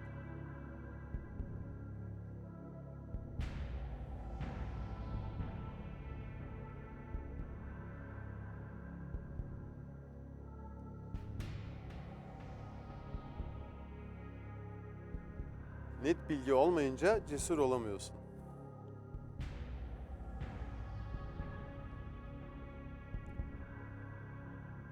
Sen cesaretin en büyüğünü gösterdin zaten.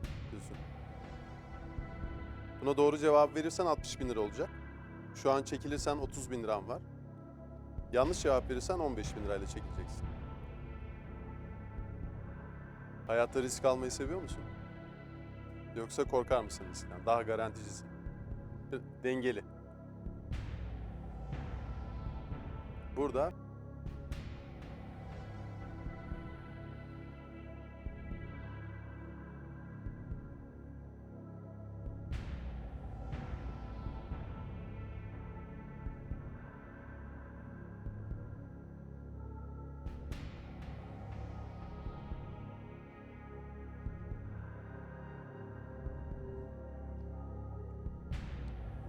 risk almalı mısın, almamalısın bilemedin. Sonuçta gelirken belli bir miktarın yoktu, evet. Şu an 30 bin liram var.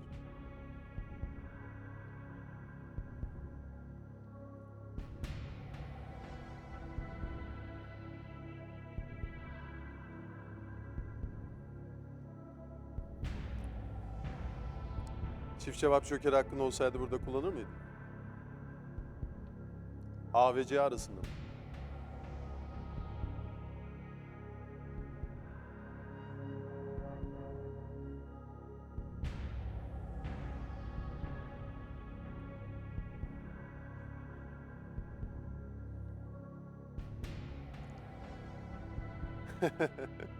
Çekilmek mi istiyorsun?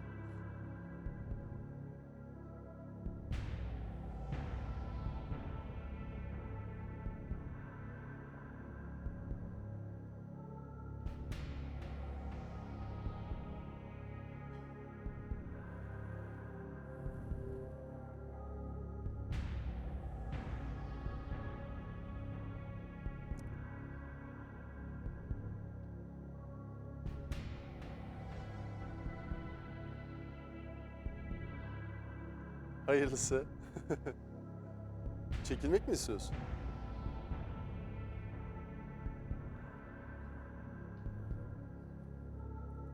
Bir kez daha düşün istersen Gülsün. Süre kısıtlaman yok çünkü.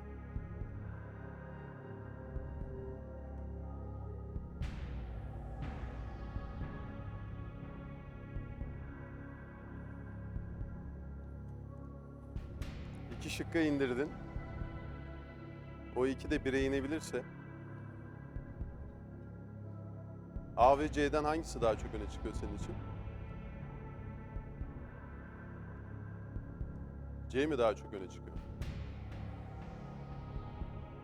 Bağırıyor mu C benim diye?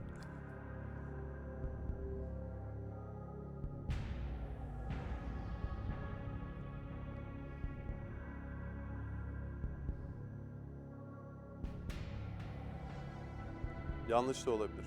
Evet.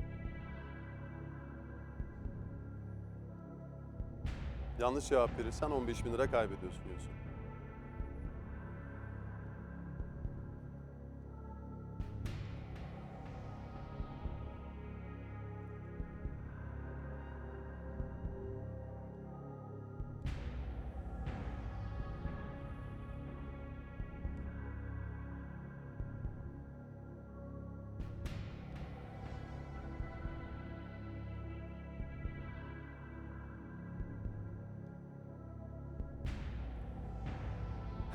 Yazmak ister misin oraya?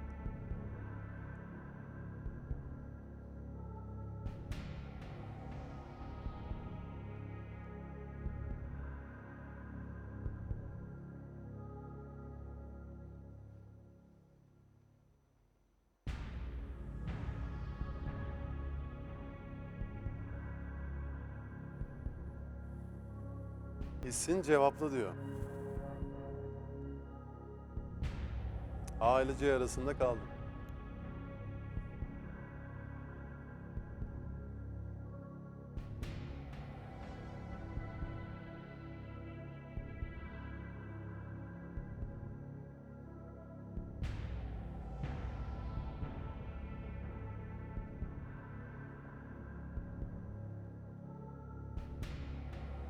Buraya kadar çok güzel geldin Gülsün. Şu an 30 bin liram var. Doğru cevap verirsen 60 bin liran olacak. Çekilirsen 30 bin lirayla çekileceksin. Yanlış cevap verirsen 15 bin lira kaybedeceksin. 15 bin lirayla ayrılacaksın.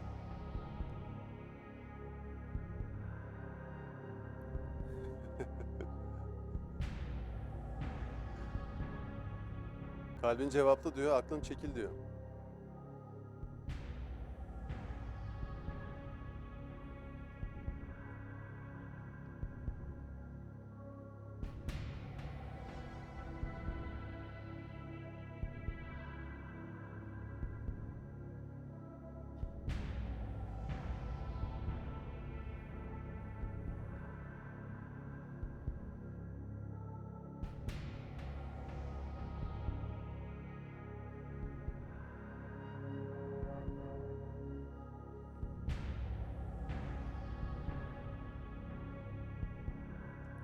Daha fazla yarışmak istiyorsun. Bu ortamda daha fazla bulunmak istiyorsun. Teşekkür ederim.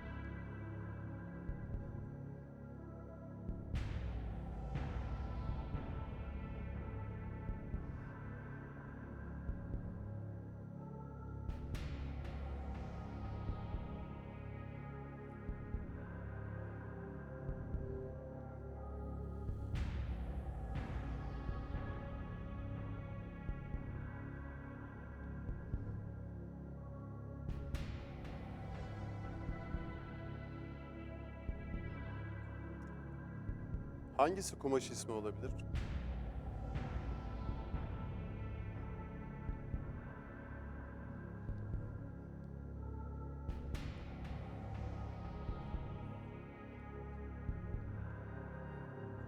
A mı diyorsun?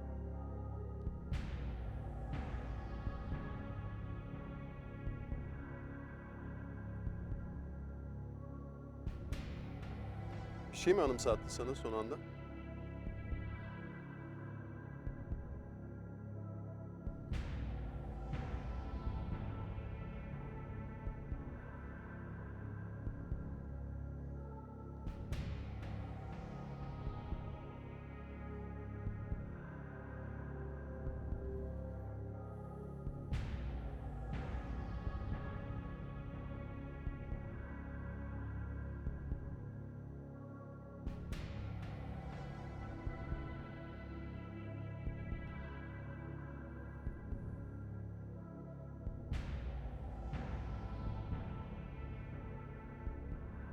Anne üstlükleri olurmuş gibi geliyor sandal kumaştan.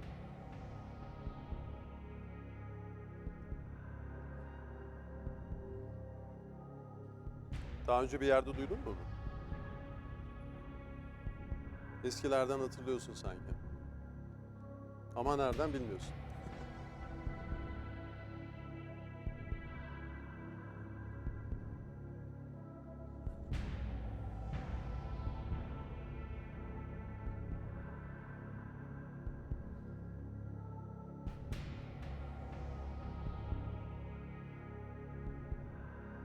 İskeleyi hatırlıyor musun hiç? Kalbin diyor. Aklın katılmıyor kalbine bu konuda. Aklında A gibi diyor. Bir yerden hatırlıyorsun sanki.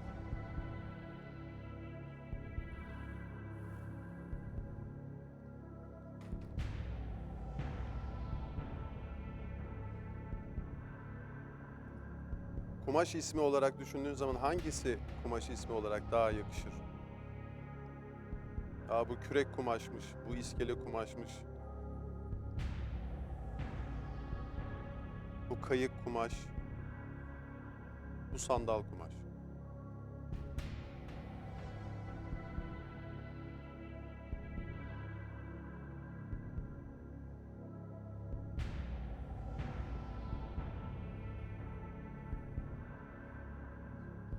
A demek istiyorsun.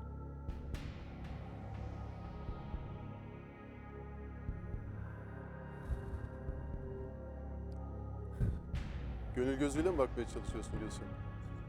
Burayı işaret edince.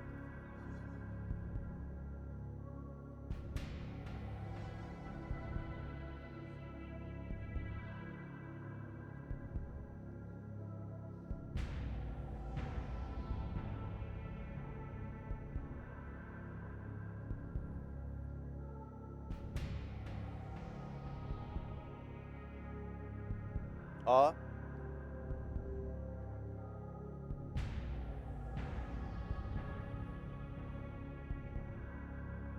A mı diyorsun Gülsüm? Emin değilsin. Ama son kararın olacak mı olmayacak mı bilmiyoruz.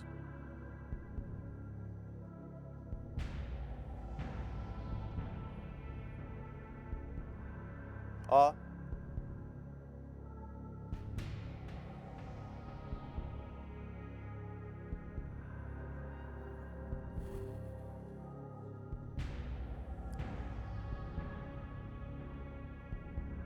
Son karar mı?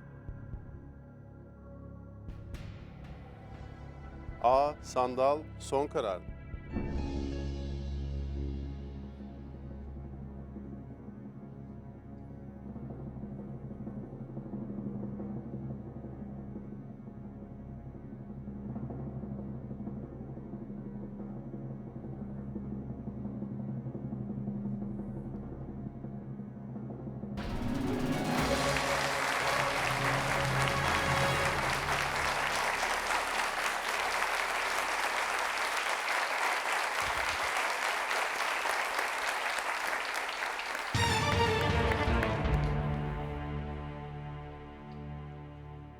Tebrikler Gülsün. Hepimizin yüreğini ağzına getirdin. Doğru cevapla 60.000 lirayı garantiledin Gülsün. Çok tebrik ediyorum seni. Esra ne düşünüyorsun? Dediğiniz gibi yüreğimiz ağzımıza geldi. Tebrik ediyorum. Beklemiyormuşum açıkçası böyle bir şey. İyi oldu onun için. Kalbinin sesiyle buraya geldin, aklına doğru cevap verdin Gülsün. Bravo. Allah'tan. Gülsün seni yürekten kutlarım. Doğru cevabı verdin. 10. soruyu açtırmaya hak kazandın. 125.000 lira değerindeki soru. Hazır mısın? Gelsin mi sorumuz? 125.000 lira değerindeki 10. sorumuz geliyor. Hangisi sırtlanlarla diğerlerinden daha yakın akrabadır? A. Kangurular, B. Firavun fareleri, C. Çakallar, D. Şempanzeler.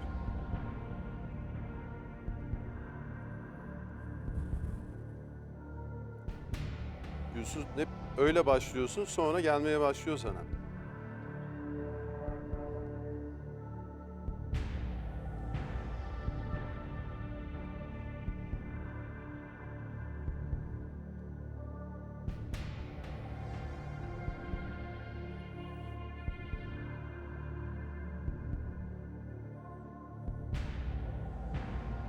Yine 2 şıkka indirdin. Hangisi onlar? Çok emin değilsin ama hangi 2 şık?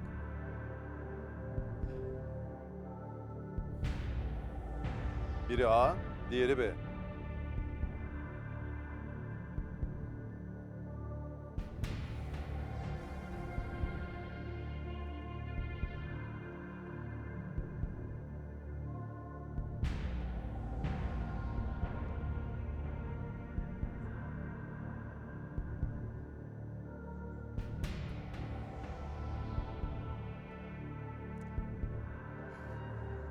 Kalbin ne diyor?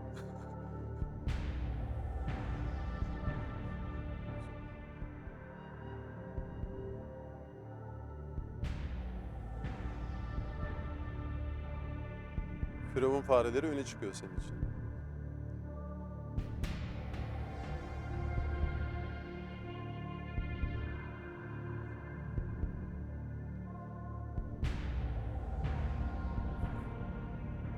Buraya kadar mı diyorsun?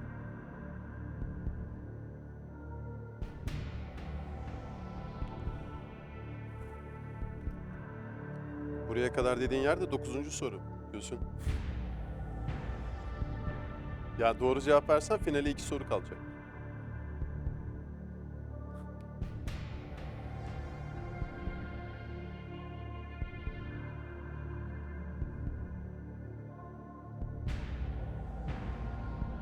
Düşünebilirsin. Bu hayvanların hepsini tek tek biliyorsun.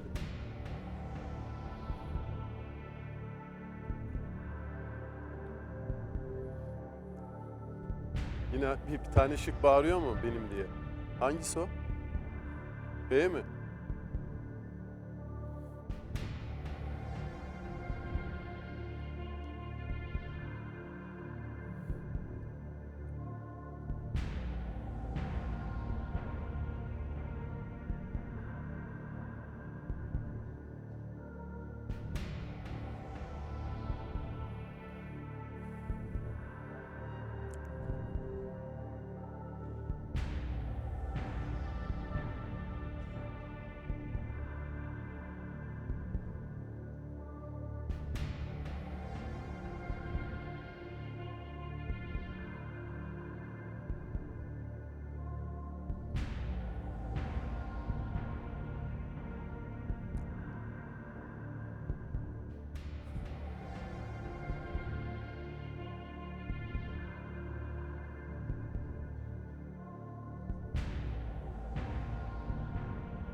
Devam et hissi yine var ama riske de girmek istemiyorsun, risk almak istemiyorsun.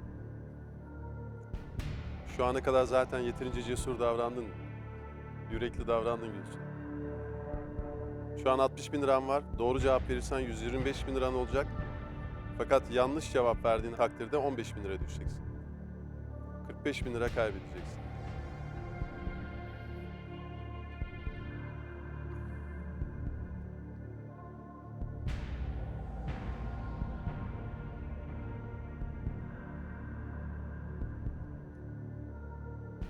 Ne yapmayı düşünüyorsun Yusuf?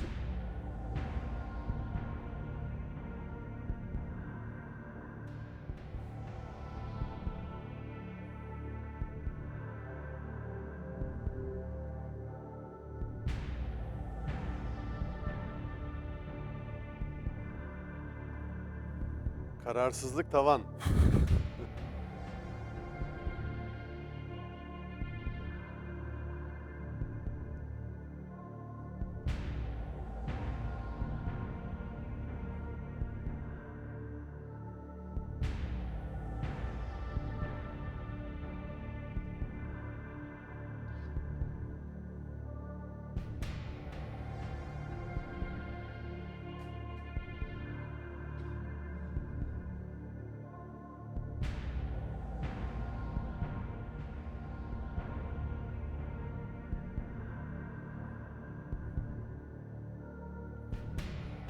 Sanki bir yerde okuyup şaşırmış gibiyim.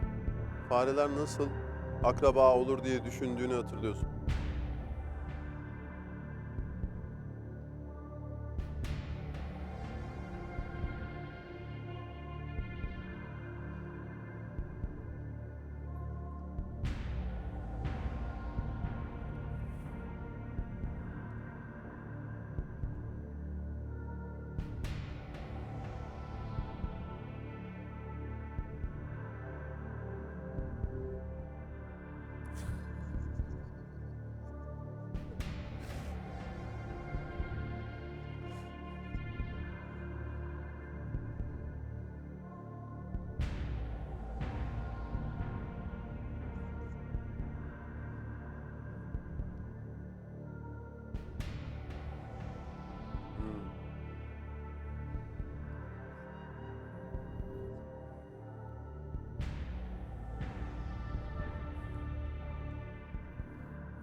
Nerede okuduğunu hatırlıyor musun? Farelerle sırtlanların akrabalığını.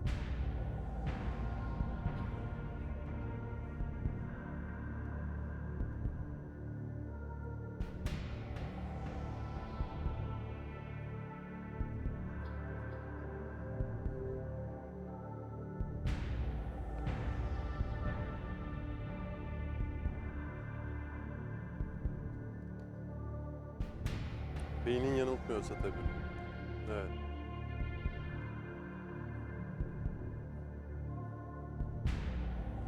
Hafızan güçlü müdür Gülsün?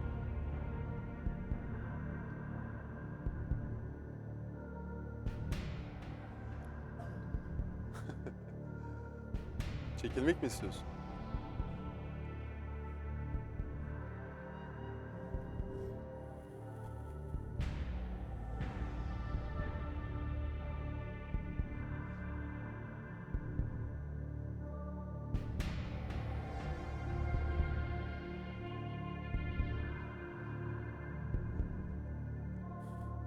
İstemeyerek çekilmek mi istiyorsun? Biraz daha düşüneceksin. Tabii. Düşündükçe hatırladığın şey biraz daha netleşiyorsa gözünün önünde, evet. Zamanını kullan. Beynin mi yanıltıyor yoksa gerçekten hatırladığın bir bilgi mi? Bütün stresi baskı üzerinden alıp sadece oraya odaklan.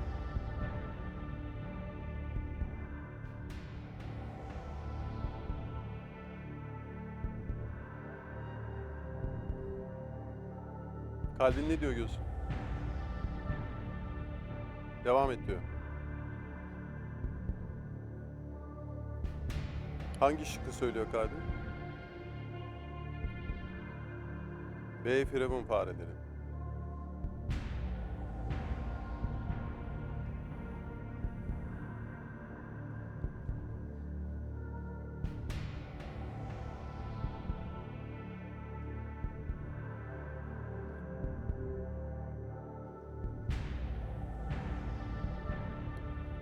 Gülsün ilk okuduğumda şaşırdım demiştin. Neye şaşırmıştın? Yazabilir misin bize? Ben anlıyorum artık ne demek istediğini ama seyircilerimiz için.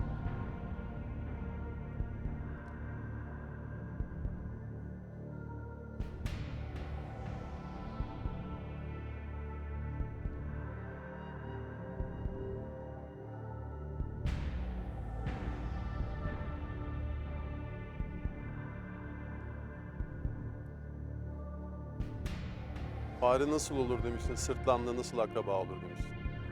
Bunu hatırlıyorsun. Yoksa beynin mi oyun oynuyor?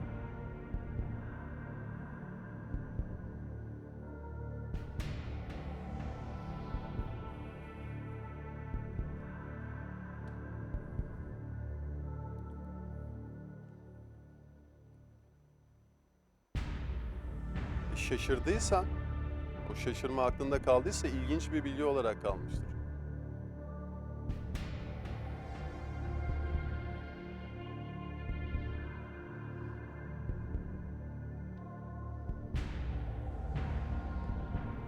İnsan bazen bir bilgi okuduğu zaman yani olamayacağı düşündüğü bir şeyin gerçek olduğunu öğrenince evet şaşırıyor. Sonradan da düşündüğü zaman gerçek miydi değil miydi diye düşünmeye başlıyorsun. Çünkü aynı şaşkınlıkla bakıyor insan. Tam üstüne mi bastın?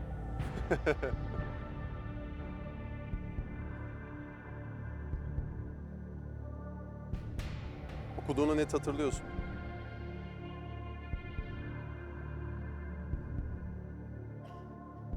Çünkü diğer hiçbir şıkkı düşünmedin. Direkt B şıkkıyla başladın.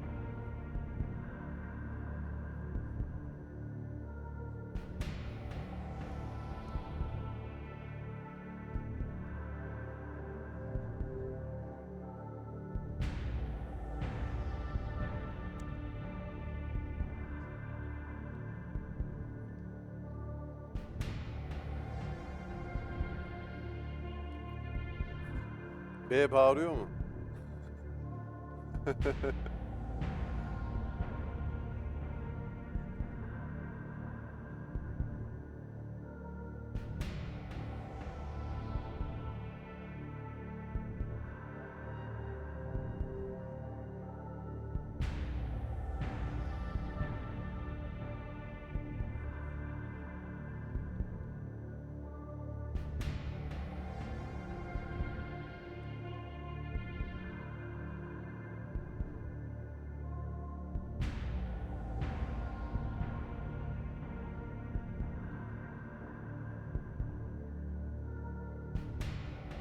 Kaybedeceğin bir şey yok aslında ama yine de düşündürtüyor.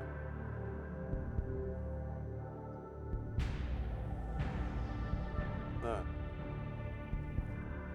Evet, gelirken değil mi 15.000 liran yoktu. Şu an kaybedeceğim diyorsun. Kaybetsen de 15.000 lirayla ayrılacaksın.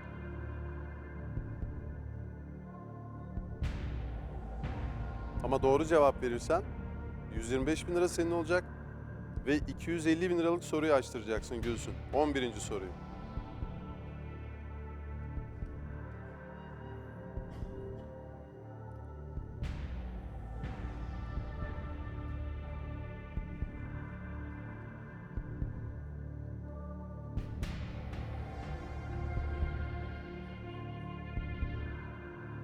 Emin olabilsem.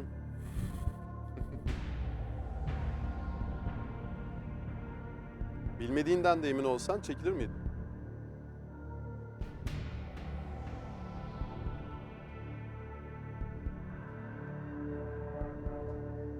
B şıkkı mı, çekilmek mi? Hangisi ağır basıyor?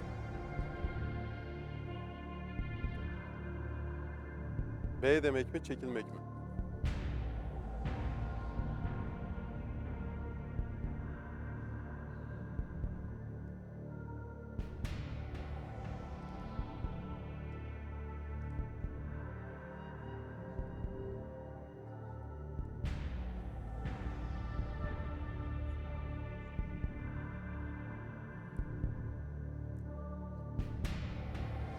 Bir an çekil diyorsun, bir anda cevapla ne olacak diyorsun.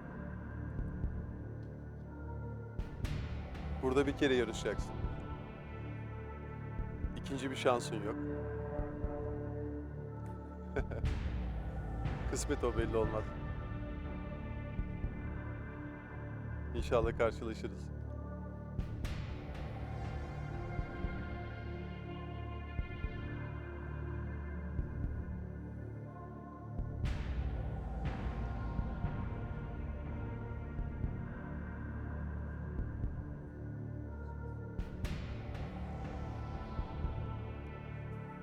Buraya seni getiren yürek ne diyorsa onu yap diyorsun.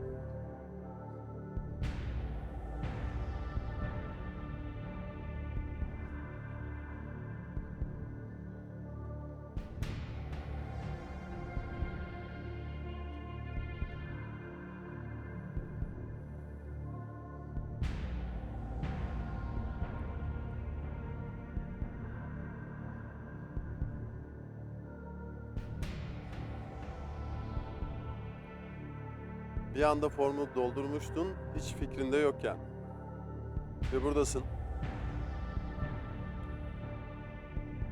Şu anda da bir anda cevap vermek istiyor musun?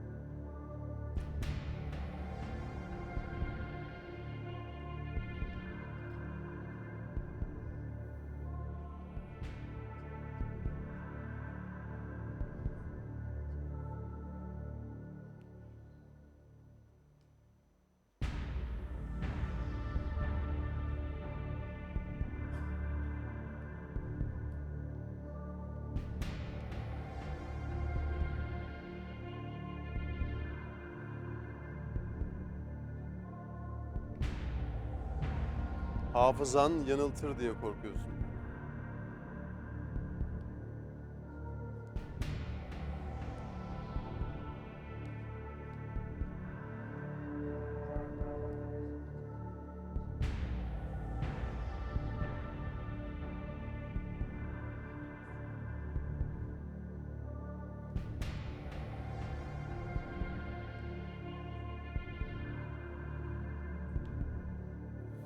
Hafızan yanıltırsa 45 bin liralık bir korku olacak.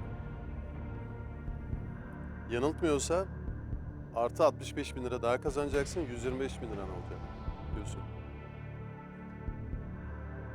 125 bin lira yeterli mi ikizlerin eğitimi için?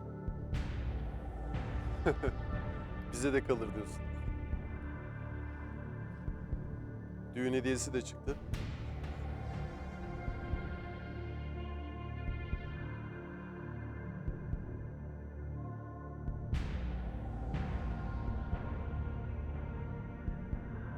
Bir taraftan da B şıkkını tutuyorsun. Yine hepimizin yüreğini ağzına getirdin. Ne yapacaksın?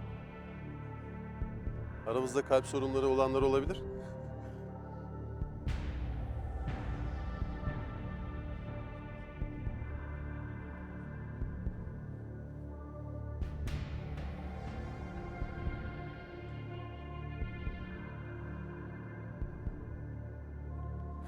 B mi demek istiyorsun?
Cevaplayamamanın sebebi buradan ayrılmak istememen. O yüzden.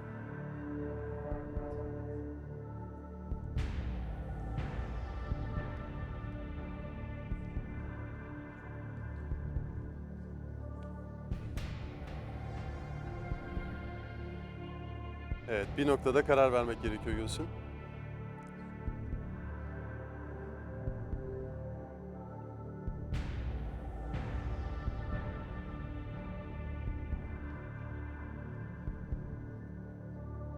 B. Firavun fareleri.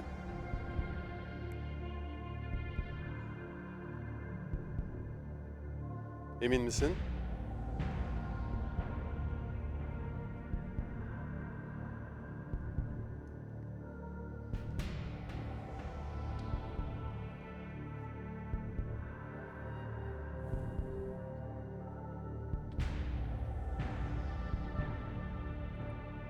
B mi diyorsun? Alnımızda ne yazıyorsa olur diyorsun. Son karar.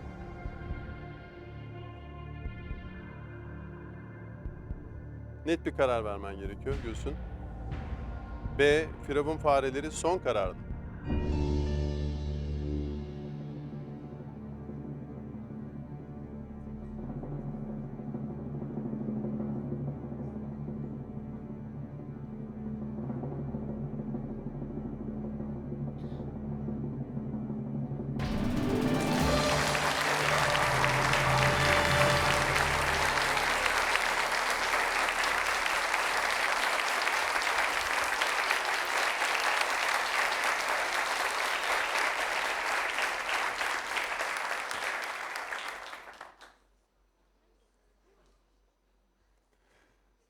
Gülsün'ü çok tebrik ediyorum. Hepimizin nefesini kessin. Zaten böyle başladığın sorulardan korkmak lazım. Hiçbir fikrim yok diye başlıyorsun, sonra bir yerden okuyorsun. Hafızandan geliyor, kalbinden geliyor, doğru cevabı veriyorsun ve 11. soruya geldin Gülsün.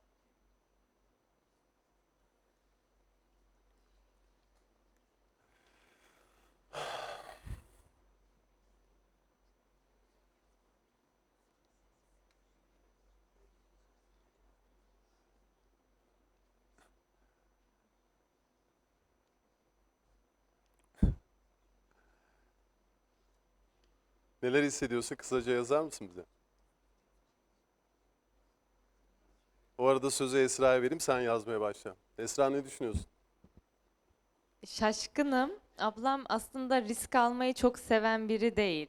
Hani böyle risk alıyorsa muhtemelen böyle dayanakları vardır, yani kendince bir dayanağı vardır. O şekilde risk alır. Beni şaşırttı açıkçası. Ya belki risk almasının dayanağı da hani bir yerden beni şaşırtmıştı bu şık işte cevap demiştir. O şekilde risk almıştır bilmiyorum ama beni çok şaşırttı. Sadece seni değil sanırım. Değil mi sevgili seyircilerimiz? Müthiş bir performans gösterdin Gülsün. Çok bir yerden hatırlıyorum dedin. Okuduğumda şaşırdım demiştin.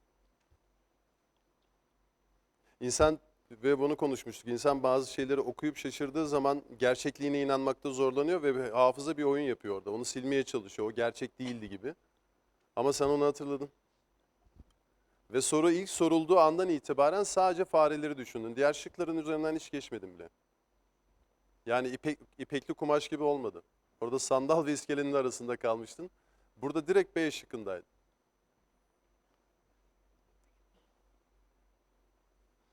Allah'tan, Allah'ın sana verdiği akıldan ve yürekten Gülsün. Gerçekten çok tebrik ediyorum. Şu an 125 bin liranın sahibisin. Ve bu programa başladığım günden beri ben de ilk defa göreceğim. İlk defa 11. soruyu açtıracağız. Gülsün, 10. soruya doğru cevap verdin. 125 bin liran var şu anda. İkizlerin eğitim masrafı çıktı mı? Fazlasıyla. Ve sırada 11. soru var. Sevgili seyirciler, değerli konuklar, sıradaki sorumuz 11. soru. Final sorusundan bir evvelki soru. 250 bin lira değerinde. Hazır mısın Gülsün? Gelsin mi sorumuz? 250 bin lira değerindeki 11. sorumuz geliyor.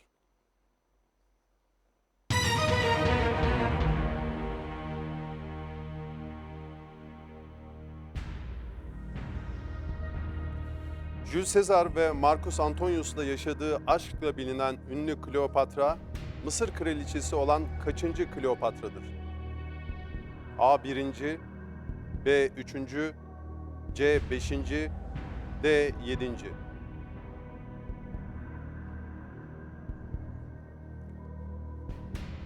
Okudun mu bir yerde?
Kleopatra'nın kaçıncı oluşuyla ilgili bir şey okuduğunu hatırlıyorsun fakat kaçıncı olduğu aklında şu an gelmiyor.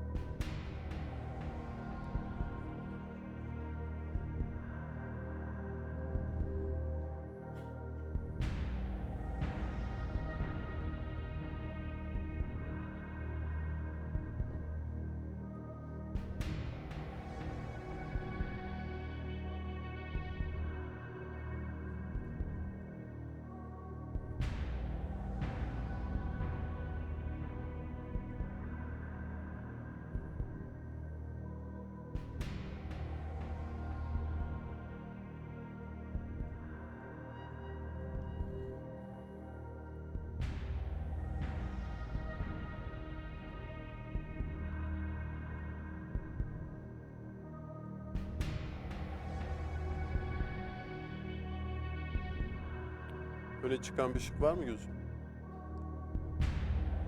Var mı? Hangisi?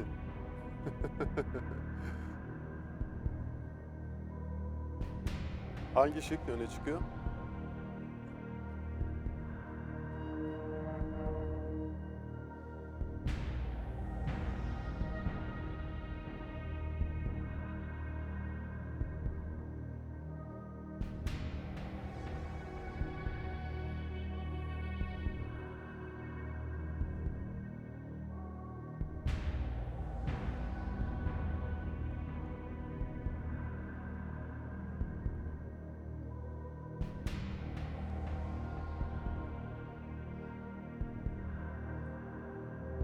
Çekilmek mi istiyorsun? Biraz daha oturayım öyle mi çekileyim diyorsun?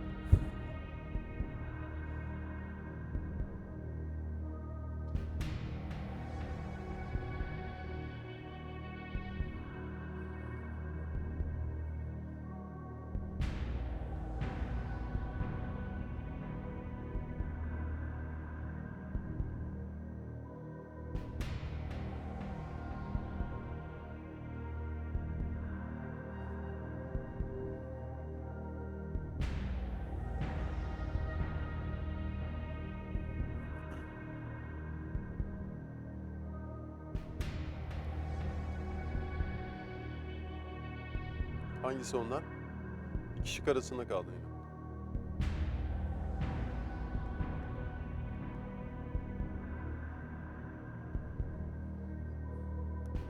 Üçüncü mü, beşinci mi emin değilsin.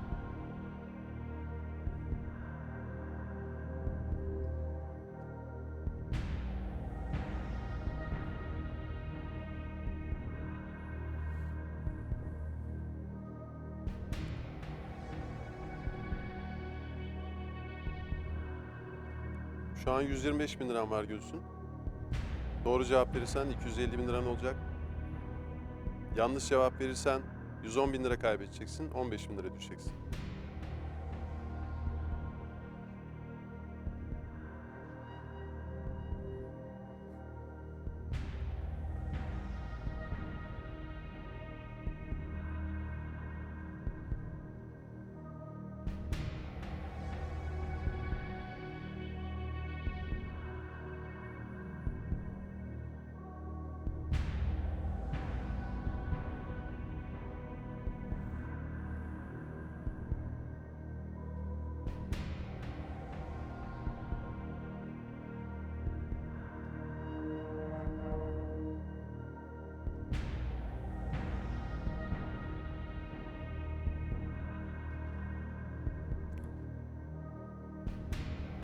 O niye o?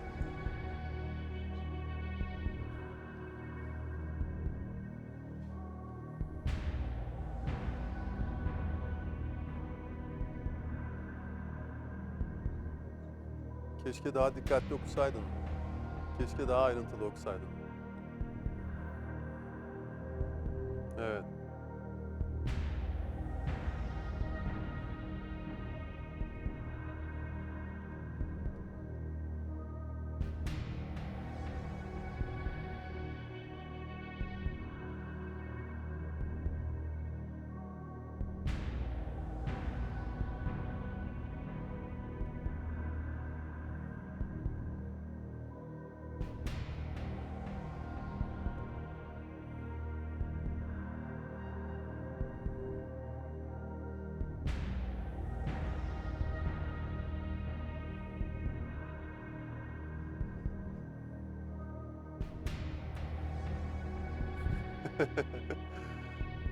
Bazen yetinmek gerekir. Evet.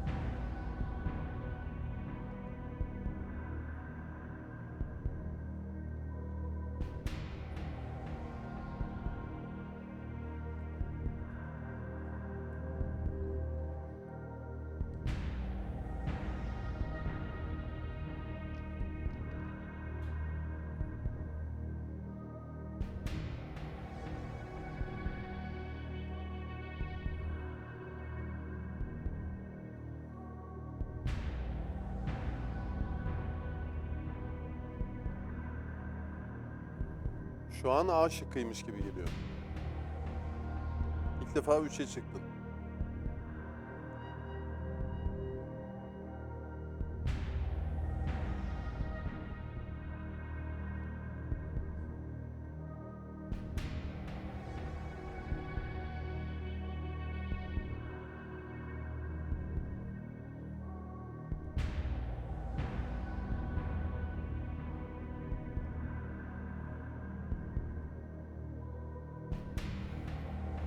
Bir ya da 3.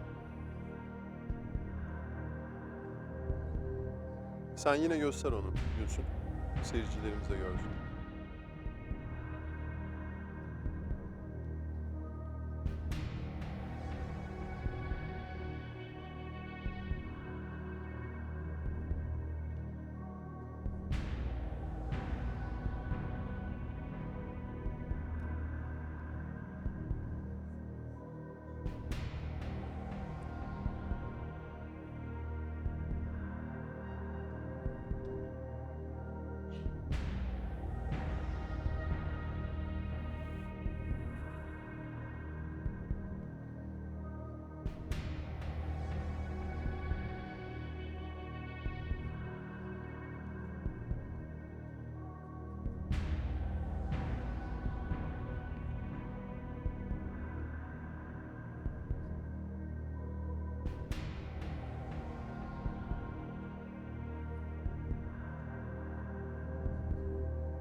Risk alamazsın.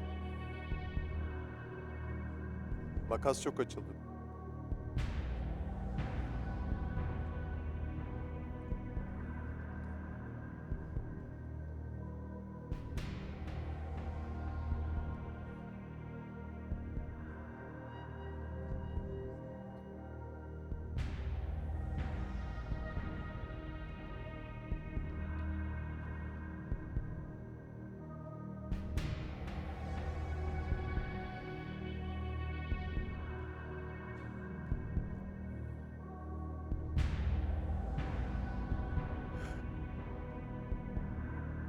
Yazamadım.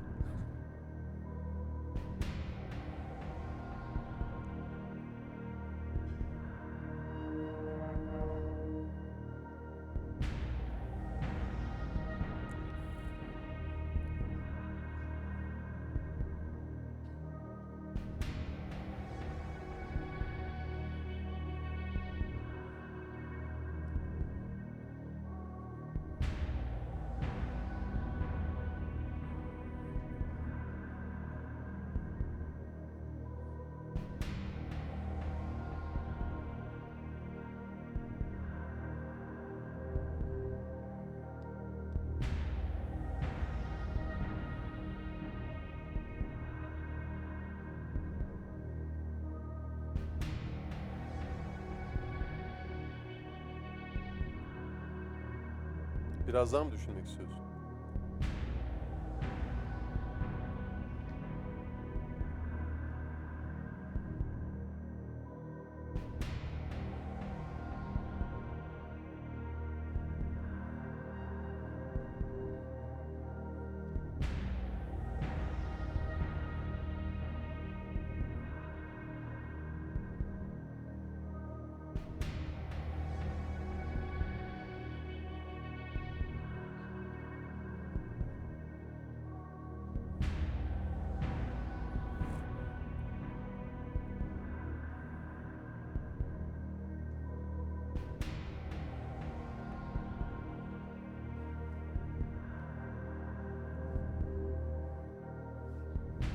İçinden A demek geliyor.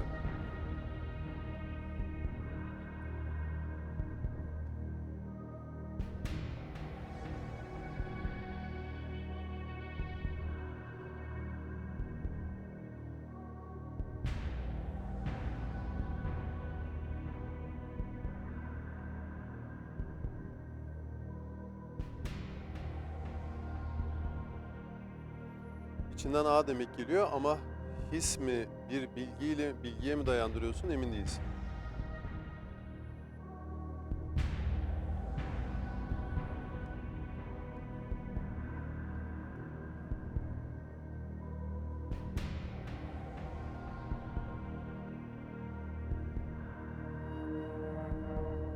Kararını bekliyoruz Gülsüm.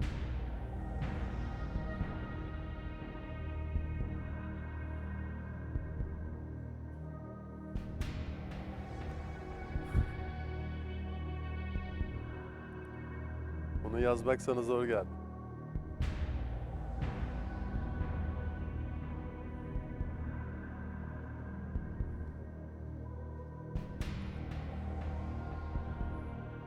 Çekiliyorsun. Son karar mı diyorsun?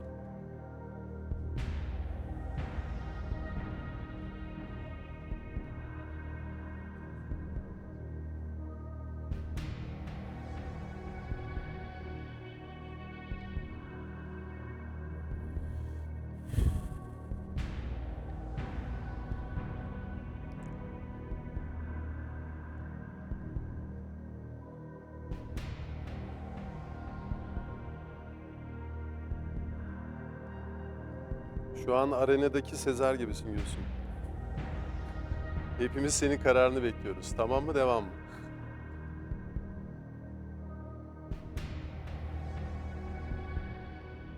Evet Gülsüm, ne yapmayı düşünüyorsun?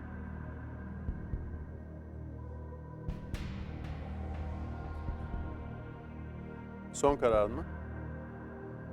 Son karar mı?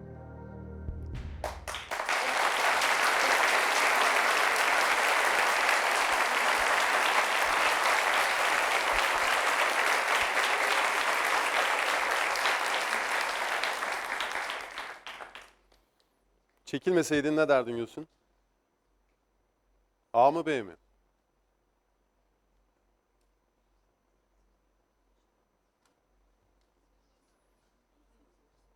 A. Yedinciymiş. Çok doğru bir karar verdin çekilmekle. Aklına yüreğine sağlık Gülsün. Çok güzel bir yarışma çıkardın. Senin sayende ben de 11. soruyu ilk defa görmüş oldum. Sana çok teşekkür ediyoruz. Biz teşekkür ederiz. Umarım o parayı hakkıyla kullanırsınız. İkizlerin eğitim hayatı için, ihtiyaç olan her yer için. Çok tebrik ediyorum, çok teşekkür ediyorum. Hepinizi yüreklendirdin. Aklına yüreğine sağlık. Yolun açık olsun. Başarılar diliyorum. Artvin'e selamlar.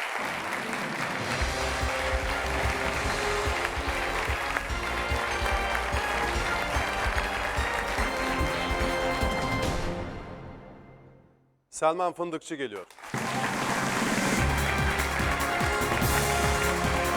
Hoş geldin.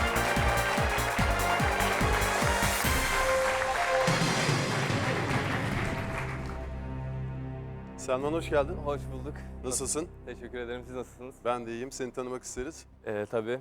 Selman Fındıkçı. 1995 Edremit Balıkesir doğumluyum. İstanbul Üniversitesi İnşaat Mühendisliğini bitirdim geçen sene. Ardından askerlik görevimi asteğmen olarak yaptım İzmir'de. bir Asteğmen sene. olarak. Evet. Şu an kaç ay asteğmenlik? 1 yıl, 12 ay. 1 yıl. 1,5 aylık bir aday bölüğü oluyor. Ardından kıtalarımıza yerleşiyoruz. 2 Nasıl ay geçti kadar askerlik? çok iyiydi. Yani hayatımda yaşadığım en iyi 1 yıl diyebilirim. Hatta oradan komutanımın selamı var. Aleykümselam. Erhan Albayım sağ olsun. Öyle ardından şimdi İstanbul'a geldim, yerleştim. Üniversiteyi burada okumuştum zaten. İş arıyorum. İş arıyorsun. Aynen. Şu anda iş arıyorum. Mülakatlara girip çıkıyorum. Çok fazla ret yedim. Buradan da ret geleceğini düşünmüştüm. Onların arasında bu güzel oldu. Sevindirdi beni. Kısmet Böyle. bu iş belli olmaz. Sen vazgeçme. Azim her zaman önemli. Öyle tabii. Hı hı. Hobilerin neler? Neler O yapıyorsun? 2 senedir aktif bir şekilde spor yapıyorum. Aynı zamanda sporcu beslenmesiyle ilgileniyorum. O konuda kendimi geliştirmeye çalışıyorum. İnşaat mühendisliği mezunu olmama rağmen işte aslında meslek olarak PT dediğimiz personel trainerlık yapmak istiyorum. Bunun için de sertifikalara ihtiyacım var. Çoğu yer alaylı olarak almıyor, sertifika gerekiyor. O yüzden o sertifikalar için de belli bir paraya ihtiyacım var. O parayı da buradan inşallah kazanacağım. Ya profesyonelliğini spor dalında yapmak istiyorsun. Evet Eğitmen olarak. aslında evet. Mutlu olduğum işin o olduğunu düşünüyorum. Umarım istediğin gibi olur. Teşekkür Kimlerle geldin? ederim. Annem ve en yakın arkadaşımla geldim. Hoş geldiniz efendim. Sizi de tanımak isteriz. Muhammed Abdullah Topçu adım. Selman'la 10 yıldır arkadaşız aslında, yani artık bütün dertlerimiz falan hep birlikte oluyor. Ne olursak birlikte yaşıyoruz. Burada da yanında olmak istedim yani. Davet edince de hiç düşünmeden kabul ettim. Siz neler yapıyorsunuz? Ben Gebze Teknik Üniversitesi'nde bilgisayar mühendisliği öğrencisiyim. Aynı zamanda serbest olarak mobil yazılım geliştiriyorum. Bu şekilde. Yolunuz açık olsun. Teşekkür ediyorum. Tekrar hoş geldiniz. Hoş bulduk. Efendim sizi dinleyelim. Merhaba Kenan Bey. Adım Saime Fındıkçı. Balıkesir Edremit'ten geldim oğlumun yanında olabilmek için. Hoş geldiniz efendim. Hoş bulduk. Söyleyeceklerim bu kadar aslında. Onu çok seviyorum. Başarılı olacağına inanıyorum. Var mı bir beklentimiz? O ne Selman şu istiyorsa soruyu olsun. görün diye. Hedeflerine, hayallerine kavuşsun. O benim için önemli olan o. İşte anne O yüreği. mutlu olsun. Peki çok teşekkür ederiz. Tekrar hoş Ben geldiniz. çok teşekkür ederim. Selman, kuralları biliyorsun. Biliyorum. Hazır mısın? Hazırım. Milyoner başlıyor.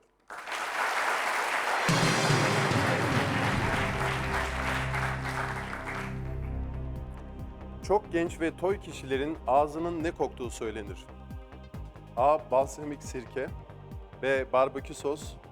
C. Vişne suyu. D. Süt. Kolay bir soru. Elenmekten korkuyordum. D. Süt. Son kararım.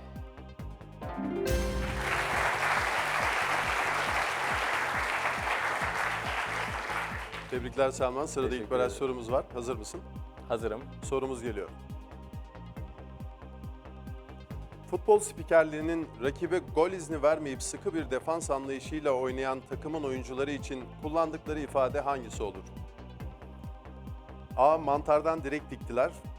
B. Sebzeden file yaptılar. C. Etten duvar ördüler. D. Meyveden fayans döşediler. Süremiz az olduğu için yine çok yorum yapmadan cevap vereyim. C. Etten duvar ördüler son kararım.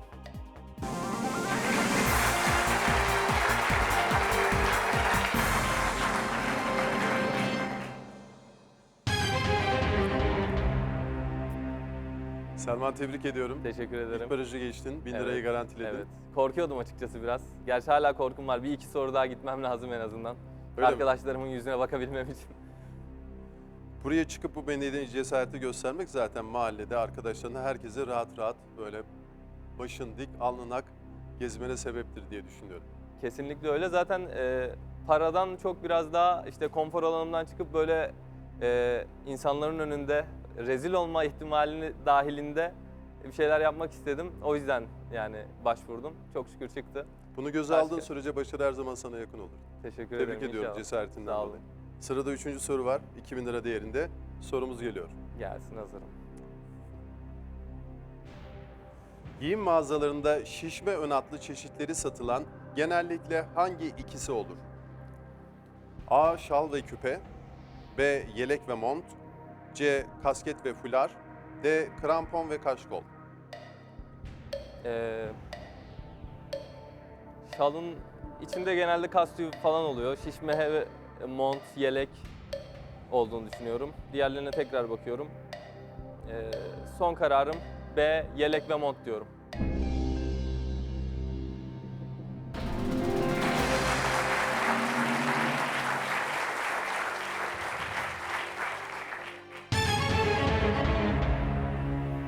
Tebrikler Selman. Teşekkür ederim. Sırada 4. sorumuz var. Peki. 3000 lira değerinde. Hazır mısın? Hazırım. Sorumuz geliyor. Çocuk oyunlarında söylenen ve birdir bir şeklinde başlayan tekerlemede 3. oyuncunun söylediği genellikle hangisi olur? A. 3'tür 3, halimiz gülünç. B. 3'tür 3, ebelik pek güç. C. 3'tür 3, matematik ürkünç. D. 3'tür 3, devede hörgüç. Aslında mantıklı bir şey geliyor, bilmiyorum. Mantıklı bir şık geliyor aklıma. Seyircilere de sormak istiyorum. Soruyor musun? Soruyorum, seyircilerimize soruyorum.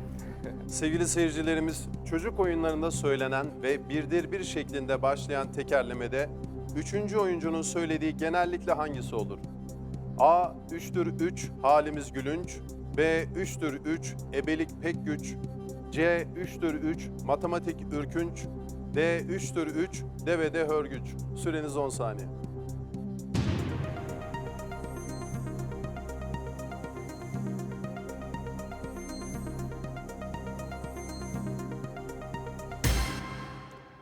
Selman, sevgili seyircilerimiz %45 oranıyla D şıkkı demişler. Ona en yakın %32 ile B şıkkı.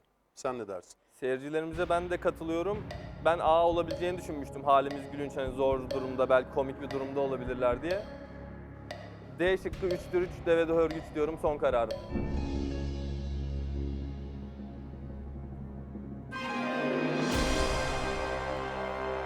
Okey. 3'tür 3, ebelik pek güç. Öyleymiş. Üzüldüm. Öyle olabilir yani. Ben A olabileceğini düşündüm açıkçası yine de. Ebelik pek güç. Ebe A'yı olunuyor ben de demek düşündüm ki. açıkçası. 3. turda ebe olunuyor demek ki. Okey. Risk aslında ne alabilirdim ki başka? Belki %50 cevap jokeri, 50-50 cevap jokerini kullanabilirdim. Yarı yarıya joker hakkını belki kullanabilirdin. Çok suçlu hissetmedim kendimi. Yani böyle şunu yapsaydım. A, B, C hepsi olabilir gibi geldi bana açıkçası. Çünkü bilmediğim bir soru. Yorum yaparak bu kadar ilerleyebileceğim bir soruydu. Şıklar yakındı birbirine, haklısın Evet, öyle yani düşünüyorum. erken elenmeme rağmen üzülmedim bu sefer. Güzel oldu. Burada Yani seni sıkıntı görmüş olmadı. olduk. Evet. Tebrik ediyorum. Teşekkür ederim. Kolay gelsin. Teşekkür ederim. Personal Sağ olun. trainer hayatında. Seni 1000 lirayla uğurluyoruz. Çok teşekkür ederim. Başarılar diliyorum. İyi bak kendine. Sağ olun.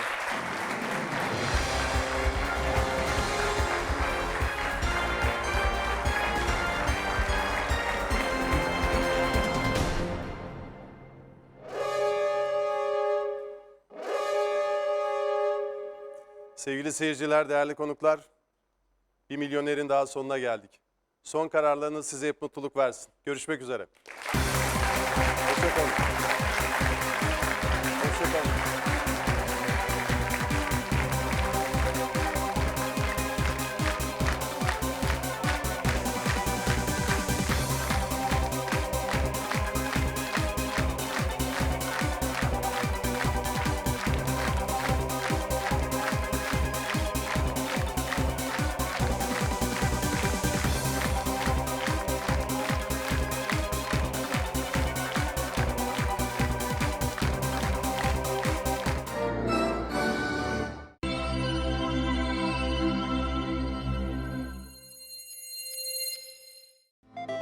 Müzik